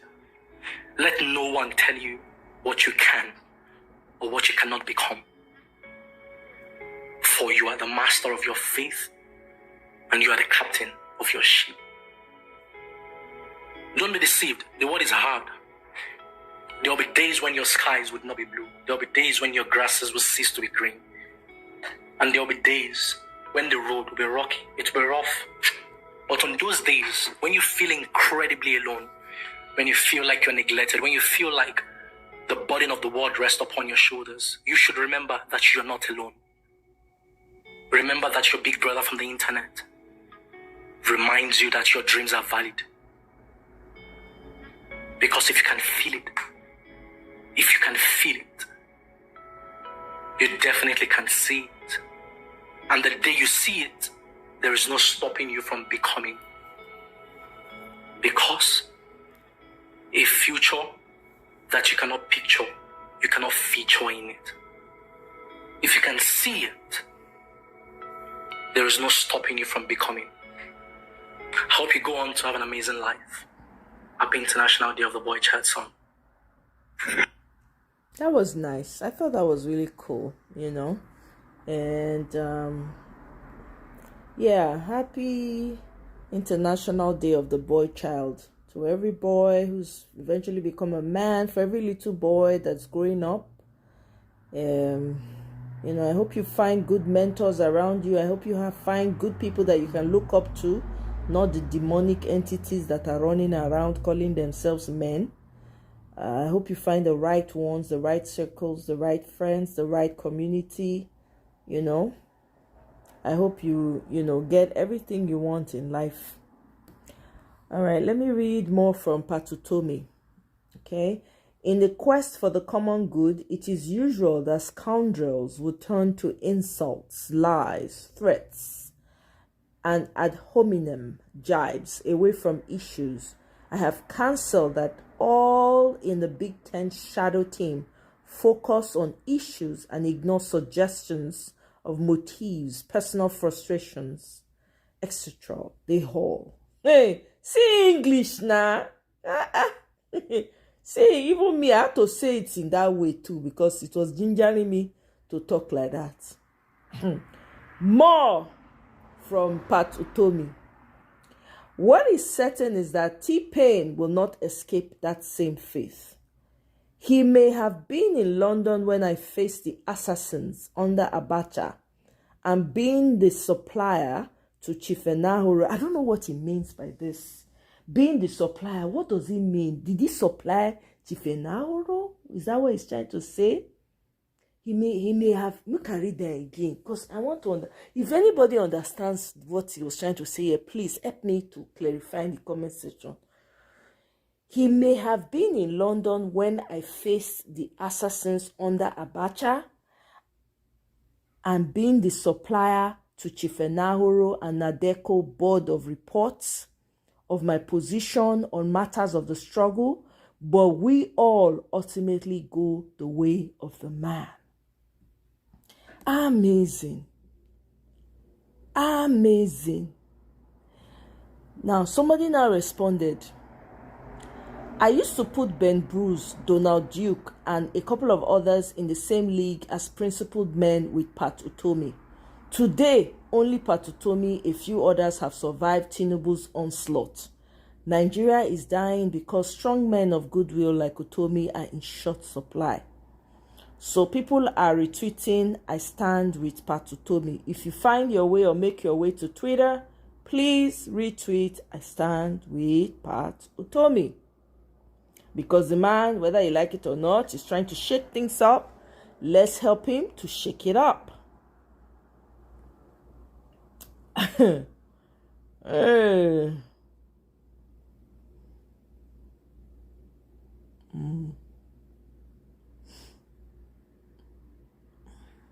So it's getting hot too. It's getting very, very hot. Pat Utomi is coming in very strong. I kid you not. Let me play a funny video for you guys. Since today na just anything we see I will talk about. I thought this was funny. Mona, listen. Mona, listen, no. I'm gonna put on 2 cents for comment section. Stay away from my boyfriend. Did you hear me? I'm not hearing you. Can you hear me now? Can you hear me now? Can you hear me? Yes, I can. Okay, I said I'm calling you because I want to tell you to stay away from my boyfriend. Oh, God. I don't understand. What is funny? Can you hear me? Did you hear what I said? Stay away from my boyfriend. I don't understand like you. You just like to hover around people's properties. Now I'm calling you woman to woman, because I want to let you know that you should stay away from my boyfriend. Because if it should go beyond the score, I promise you it will not end well for you. And I kid you not, woe betide you if I should catch you. Now I'm telling you, because if I see any more text from your line to my boyfriend, I mean, he's your boyfriend. What kind of question is that? You know who I'm talking about. Don't act dumb. Do you hear me? You know, no. Don't even play that dumb game with me, because you know who I'm talking about. You know who I am talking about. Don't play that dumb game with me, girl. Don't play that dumb game with me. I'm telling you now, because if it should go any other way other than this. Now, let me know which I don't know. Okay, so that means you go about with different people's boyfriends, because you can't even tell the particular one. Is that it? Is that it? Probably. Probably. Oh my God, this girl is such a. I'm telling you now, stay away from my boyfriend. I'm telling you, stay away from him, because. Stay away. We are what? Oh, I should do my worst. Oh my God. I found it so funny. The girl, she actually recorded herself threatening another girl to stay away from her boyfriend. I just did laugh. And the girl on the other side not just get, oh my God. The girl on the other side was just laughing. That one asked her, so who be your boyfriend? The girl was saying, why are you pretending? He said, no, who is your boyfriend? I mean, I want to know. When. And then she now said, after the girl kept threatening her and everything, she now said, you know what? I'm not going to stay away from your boyfriend. Do your worst. You never see anything. I laugh, I fall for ground. I said, these people, hey, exactly, make if he drag Natu now, if he drag Natu, tell Natu, say, stay away from my boyfriend, Natu tell her, say, hey, Chili, which boyfriend? Oh my God, that he make me laugh. I laugh. I say, hell, these people don't get problem for this life. Oh. Nigeria, they born. This one's a fight over boyfriend, too. Hey. Now, if you and Traore Saga, I know, right? You won't be like, if they want Natu say, Chili, don't make noise for my ear. You know where me and Traore meet. If he won't take her position seriously, Natu they tell her and say, chill. Oh my God, that was so funny. I just thought I'd share that with you guys.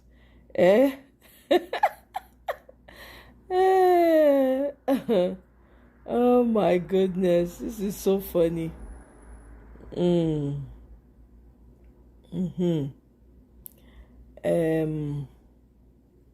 There's another video I had saved, though. I don't know. I saw that if you find them. Hey, oh Sunday, oh Wendy, oh Sunday. I know me they take down this video. I for play them, but I know fit. I know me they play take them down. Cause this YouTube people, they be crazy, man. They be cray.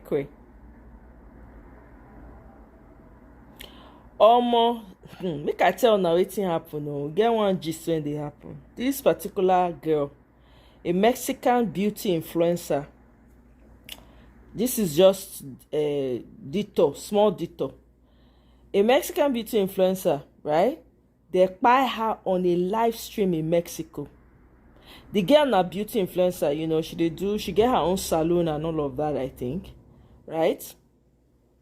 They say she had allegedly, the story when it come out, say she had allegedly dated a cartel hitman. 23-year-old Valeria Vaquez was unalived and was pew-pewed and unalived during a live stream. It was done live stream, like people were watching as it happened. I think it was her birthday or something, or I don't know.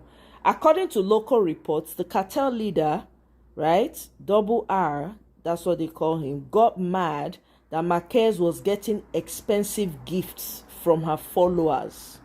So he decided to pew-pew her. Double R is a member of a violent Jalisco Nueva Generación cartel.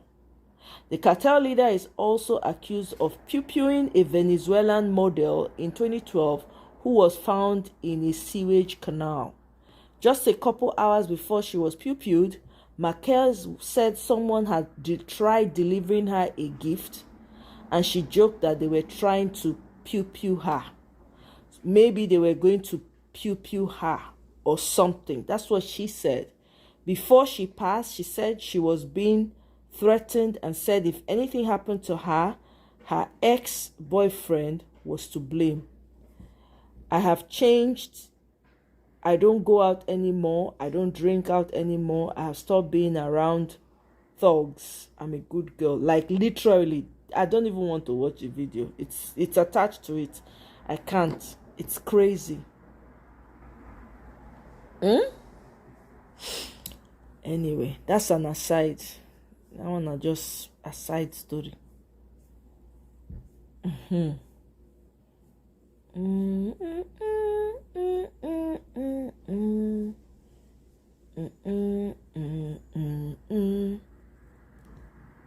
Yeah, very, very wicked.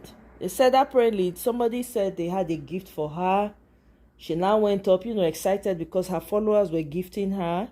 She now went up and they now person confirmed, is this so and so? I mean, if she knew and she felt it, I kind of feel like she should have stayed away. She shouldn't have made it easy, because she went up to the person with a gift in their hand, like a box or something. The dispatcher now confirmed, is this so and so? She said yes. When she confirmed, the person just pew-pewed her on live. Hey! Oluwa Shanu, na wow.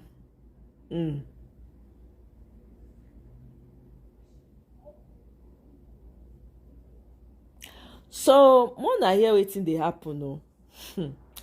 One journalist, foreign journalist, he say even though Ibrahim Traore popular, say Ibrahim Traore na bad person, say they like to talk to foreign journalists. Now I respond for this thing. I can say wait. So Ibrahim Traore na bad person because give una access to ask am to pick him brain, to use him words against am. Then make am be bad person. Because they don't see they lose the media game, because everybody is now up to their tricks. They look for how they push everything now to see how they want to trigger the man. I never see this kind of thing before. The journalists, they accuse Burkina Faso president of authoritarianism. He say, why I never call for fresh election. Now say thunder fire these people. May I tell now I respond, because it invests me. I swear they worry these people. They worry on now. Not be on our country. This democracy is not working for anybody. If to say Nigeria know wetin they do, wetin we they take and do? Shebi we go create things when go work. We go create our own when go work for us. France, on the other hand, they lie, say terrorism don't surge for Burkina Faso since military exit. Say since their military exit. Say Burkina Faso now respond with armed drones and local. Can you imagine? They are trying so hard to hit this guy. I'm like, what the hell? The thing they annoy me, man. They just want me the man. They just want. God. Anyway. Let's see.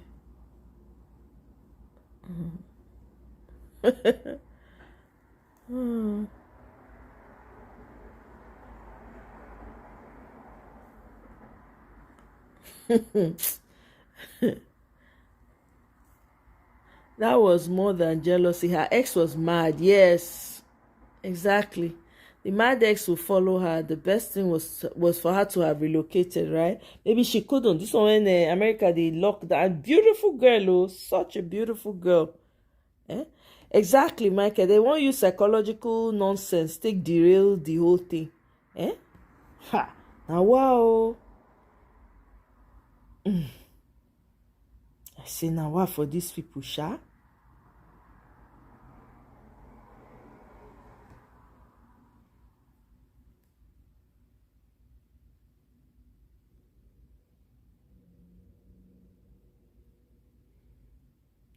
This is why we have to keep watch on Ibrahim Traore. We not fit comot our eye. That's why they stream all those things. They stream am, I not even bother, because these people, they are really after him. Oh. They really want to. They not go fit. We not go give them a chance. We will not allow it to.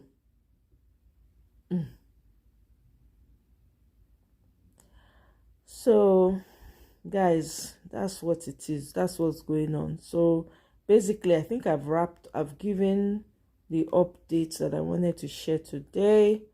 So, most often, I say make una go vote whether una one will read the book. So, I go buy the book. I go order for the book.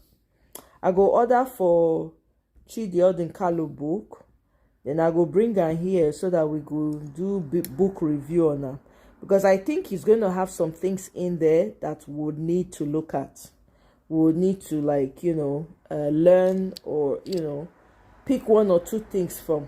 So I go order the book. When I order them, I go let you know. You guys also, feel free to, if you want to add to your library. I think it's a good book to have. So that we go look into them. So it not be like saying, now let me read the book. So I go encourage everybody to go buy the book. Maybe we read them together. When I hear this, when I listen to the news of the lady when we say she go born for hospital, she born twins. They can't lie for the hospital. They now told her a lie that she only had that one of her child unalived. Only for her to, I think, she was somewhere, and she saw the doctor that delivered her with another child that looked exactly like her own child. Do you guys hear that?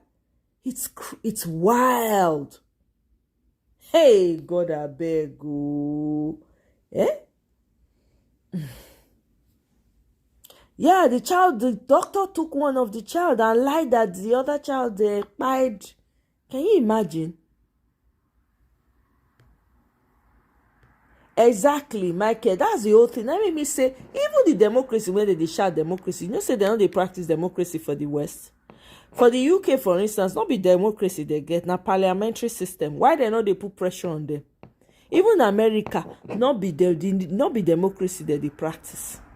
Now Republican system, now they get. America na republic.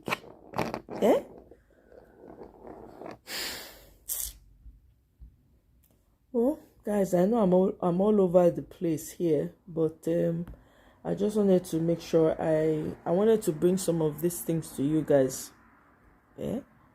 So I don't know who's going to start the necessary judicial, even though Dele Faritimi talked about judiciary. I was expecting that it will escalate so that people will start demanding for serious reforms to take place in the judiciary, but I don't see much happening, and it's kind of sad, to be honest, quite honest with you. It's quite honest. To be quite honest with you, it's sad.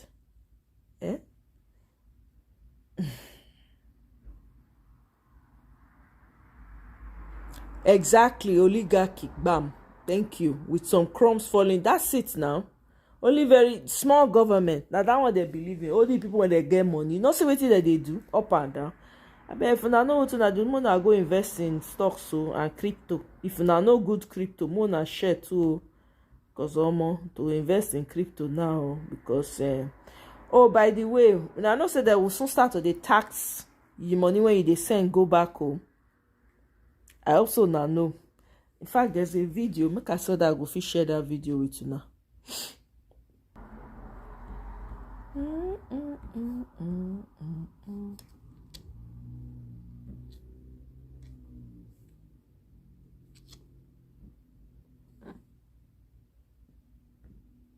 This is to my friends in the diaspora. They're coming after your money, man. They're coming after your money. You're getting a little too successful for them, and it's time to put you on a leash. I'm frankly surprised they didn't come sooner. They're dressing it up as fiscal responsibility, but don't be fooled. This is containment. Let's get straight to it. The US just proposed a 5% tax on all international money transfers sent by non-citizens. That means if you're on a visa, green card, or anything short of full citizenship, they want a piece of the money you send home. Yep, they do. And I promise you, this 5% tax is just the beginning. They're going to raise it. They're going to watch each other and they're going to follow suit. Because once they realize how much of Africa runs on you, your night shifts, your remittances, your belief in home, they'll want a piece of it every time. Let's be honest, they were never comfortable with you winning quietly. You left with nothing but a suitcase and a prepaid SIM card. You built a life, you're funding families, buying land, launching schools, sending kids to college from 8,000 miles away. You became a minister of finance in sneakers, and now they're nervous. They didn't expect the janitor to become a venture capitalist. That's what you are. You're a venture capitalist. They didn't expect the Uber driver to send $400 home and change someone's entire life. So now the system's response is tax it, slow it down. They need to slow you down. They need to slow you down. So they want to tax hope, not the business, hope. Because every time you send that wire back to Ghana, Kenya, Haiti, or Jamaica, you're keeping the light on without the IMF. You're paying school fees without foreign aid. You're making sure grandma eats without being on some NGO poster with a fly on her face. They hate that kind of power because they can't track it, they can't control it, and worst of all, they didn't build it. Now, the rest of the West is watching. This tax didn't come out of nowhere. The US proposed it. The UK is tightening foreign income rules. Soon Canada, Australia, and France, they'll all take notes because they've realized something dangerous. The diaspora isn't just visiting, we're investing. We're not just tourists, we're torchbearers, and we're doing it without needing a loan, a grant, or an approval. So what's the goal now? They have to make it cost you. But here's the play. We need to out-strategize them. You don't block power, you redirect it. So listen closely. Here's the first opportunity. We need to build diaspora banks. Instead of sending money randomly every month, we organize, we create community banks, we create cooperatives, and we use collective remittance funds to buy land, warehouses, farms, ports, one family wire at a time. 2, we need to educate the wire. That cousin who's been living off your money since 2016, yeah, that one. Yeah, it's time for a pivot. He needs to turn that $100 you keep sending him into capital. He needs to start a poultry farm. He needs to buy a second-hand van. And he needs to open a mobile money kiosk. Otherwise, you're going to keep giving all your money away in taxes. This is not the season for vibes. This is the season for vision. 3, we need to use tech to bypass the gatekeepers. We need to explore African fintech platforms. Cheaper cash, Flutterwave, M-Pesa. Keep your money in the family. Minimize the hands it goes through and maximize what reaches the village. And maybe, just maybe, crypto starts to look like a lifeline again. Lastly, we need to demand policies from home. If African governments want your remittance money, they better show respect. That means they need to offer us tax breaks for diaspora investors. They need to give us guaranteed land ownership rights. They need to offer us citizenship incentives. And they need to give us protection from corruption. You can't keep asking for $200 and then treat the diaspora like foreigners. So before I go, I know this feels just like another tax, but it's not. It's the system telling you, we see you. We see you. We see you sending light where they expected darkness. We see you building bridges where they placed walls. And now they want a fee. But here's what they forgot. We've been taxed by history, by slavery, by borders, by silence, and we're still here. Still sending, still building, still believing. So let them come for the money. We'll turn it into something you can't price. Ownership, structure, freedom. You can't tariff legacy. Let's move. That was a great point, too. Wallahi, that was well said. I really, really like that very much. That's a great idea. Okay. I think that we should start thinking in that direction, because for some of us that send money home, or more, if they say make they backtrack, say they won't tax all the money when person won't send go house, or don't send go house, or more, it go long go. Hey God, it go long go. So make we listen to one song together. I found this song and I really like it. So Okay, sir, man, can you talk to your fans? You know, My friends, I fans you. I love you. and we're loyal too, man. I love you. Can you do some of that giddy giddy?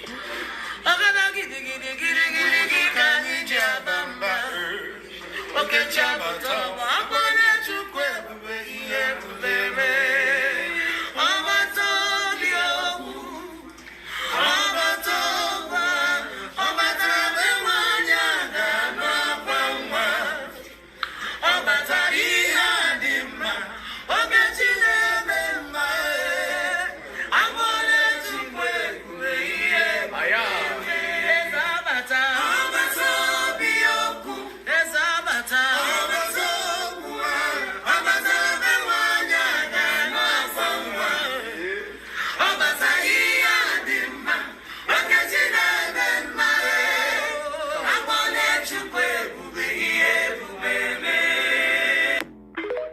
I love the song. I don't know, something about that woman's voice is beautiful. God damn.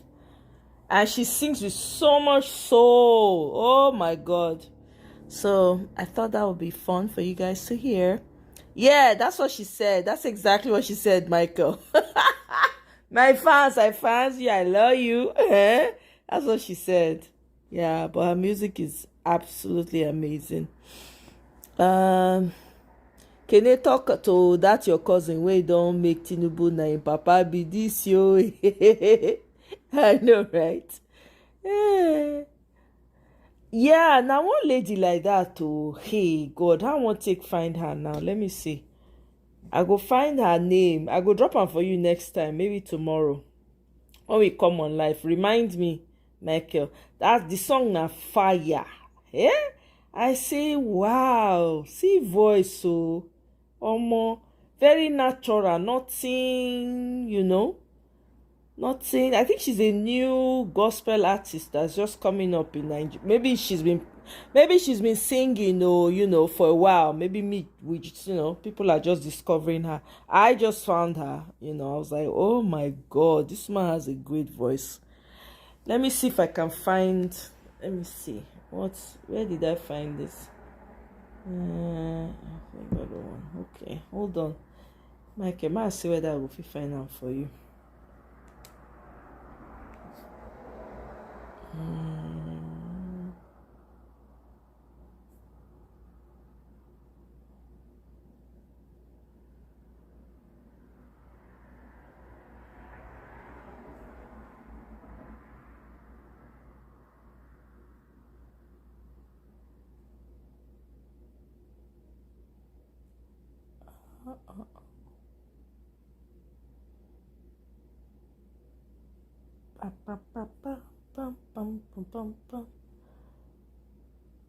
Okay, let's see. How do I get to where this woman is? Alright.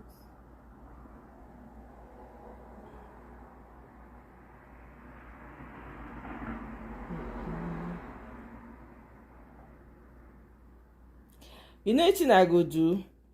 I go just send you the video, Michael. Maybe you go find them on your own. I go just send them to you. Where is this? The heck?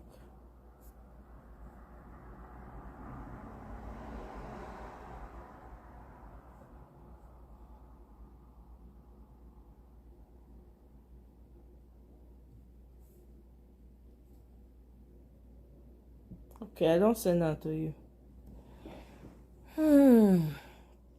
You get one Indian guy for Canada where he talk about taxes, and by the time he finish, you go know say we be. In fact, Famo will not even touch that topic. We will just leave am. You see, we need to focus on getting our country back. Now that one might be the cocoa of the matter, the long and short of the gist. So now here I go end the life. I beg, make I go jollof the rest of my Friday. Tomorrow I'll see you guys at 11:45. Tell a friend to tell a friend to tell a friend. Mona come out tomorrow. Mona come here, and una go rate my interviewing skills tomorrow as well. You earn income and get taxed income tax. Then you pay sales and provincial sales tax on everything you buy, which you already, yep, absolutely. Everything is taxed. It's crazy. This is why we need to get our countries working. It's a huge fight, but we'll win. We will definitely win. We have to stay the course. We have to have the mindset of, oh, there's a video. I'm so glad that I'm talking about this now very carefully also. Where is this? All right.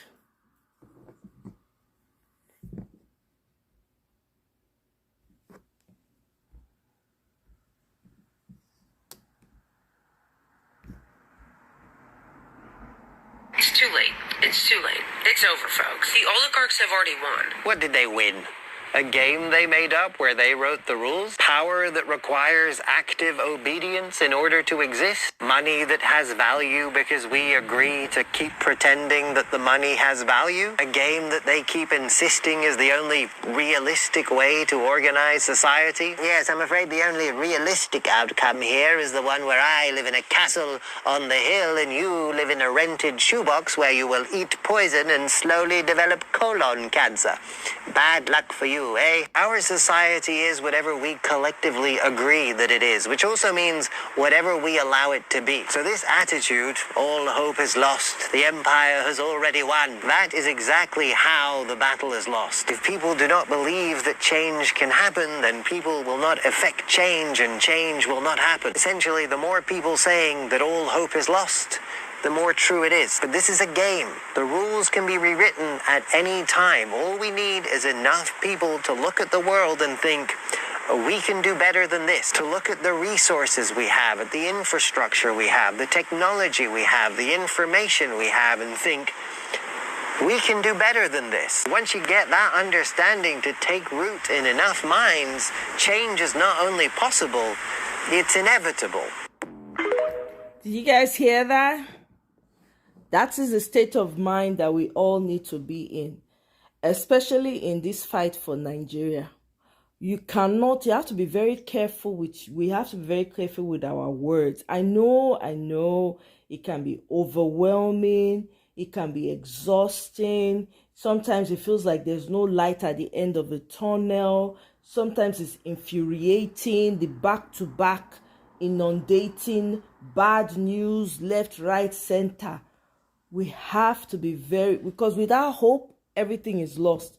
And we can change the game. We really can. We have the critical number of people to think this can be done. We can change the trajectory of Nigeria. It will change. Is if we keep telling ourselves that, oh my God, hey, that's when it's not going to be. Whatever we say, that's what it's going to be. So when we understand that, may I even remind you now, in the villages, say people they do growing up, there were people who money was not a thing for. They had a farm, they had a roof over their head, mud house, whatever you want to call it, right? But they had food every day to eat. They had a place to sleep every day. Money was not a thing. It was not a thing for them. Money was not an issue, right? Because they hardly went to the market anyway. They grew their own food and neighbors shared. This one harvest this one produce. Another one harvest this produce. You go bring some, come for a friend. That one go carry, give a friend too. You ain't no get rice, you go get rice. You go get yam from friends. And remember back then too, I don't know if you guys remember, right? There were back then in the farm, you saw those, sometimes when they don't harvest yam, those small yams when they remain. I remember my dad used to put it by the side of the road for people. Go say, maybe people go need them. Every time we harvest, we dey always leave some for side of the road for anybody wey go pick am. Do you understand? So you can imagine how people used to live back then. Not now, fast forward to now, where everything, like for here now, you won't buy fruit, or you know if you wakana see one mango fruit, like if you pluck the mango, they fit sue you. The person fit sue you, say you go pluck the mango because not be your own. Okay, so you know figure wakana see fruit, pluck am, they chop. Like you know they happen. And most, guess what they do? They cut down all the female producing trees. They cut them down so that they not go they produce. Leave only the male trees. Only if maybe you get a relative house when you get trees, you know, fruits and all of that. Then that's even when you go visit. Then you go see to carry. So I beg, our mindset is very important as we dey fight for Nigeria. Make we no go talk bad, throw Nigeria under the bus in the process of fighting. You know, we need to keep our frustrations in check. Me, as I dey talk to myself also. So guys, now here I go leave am for now. I beg, make I go rest. Friday was a hectic day for me. Tomorrow we move. Thank you so much, Michael. I appreciate you. Guy Walele, thank you very much. Madam Luke, thank you. Who else? Kenny was here temporarily. I saw Natu briefly. Who else was here? I beg, if I don't mention an name on no vessel. When you're stranded, money is useless. When you're stranded on an island, the container of money is useless. But a farm full of crop, bam, that's it. That's really where the wealth is. That's what people don't understand. All this is only they run up and down, money, almost. At the end of the day, you don't really need that money, not just paper. If you get everything where you need, that money not mean anything. If you dey see food chop, you get house to stay. You know, you see what they do it you they do. There are people who still live. They are not. They call them uncivilized people. There are people who are just living their normal life. They are in tune with their where they live, with their nature. They understand their nature. They're not money. Not they come. Money not they inside the equation for them. There are still people who live like that. So what do they talk about? Anyway, guys, thank you very much. I appreciate you all. Happy International Day of the Boy Child to everyone. Once a boy, now a man. If you get children, happy International Day of the Boy to them. Please, mentor a boy child. Mentor. Teach them good things. So I beg. All right, guys. See you tomorrow. Bye.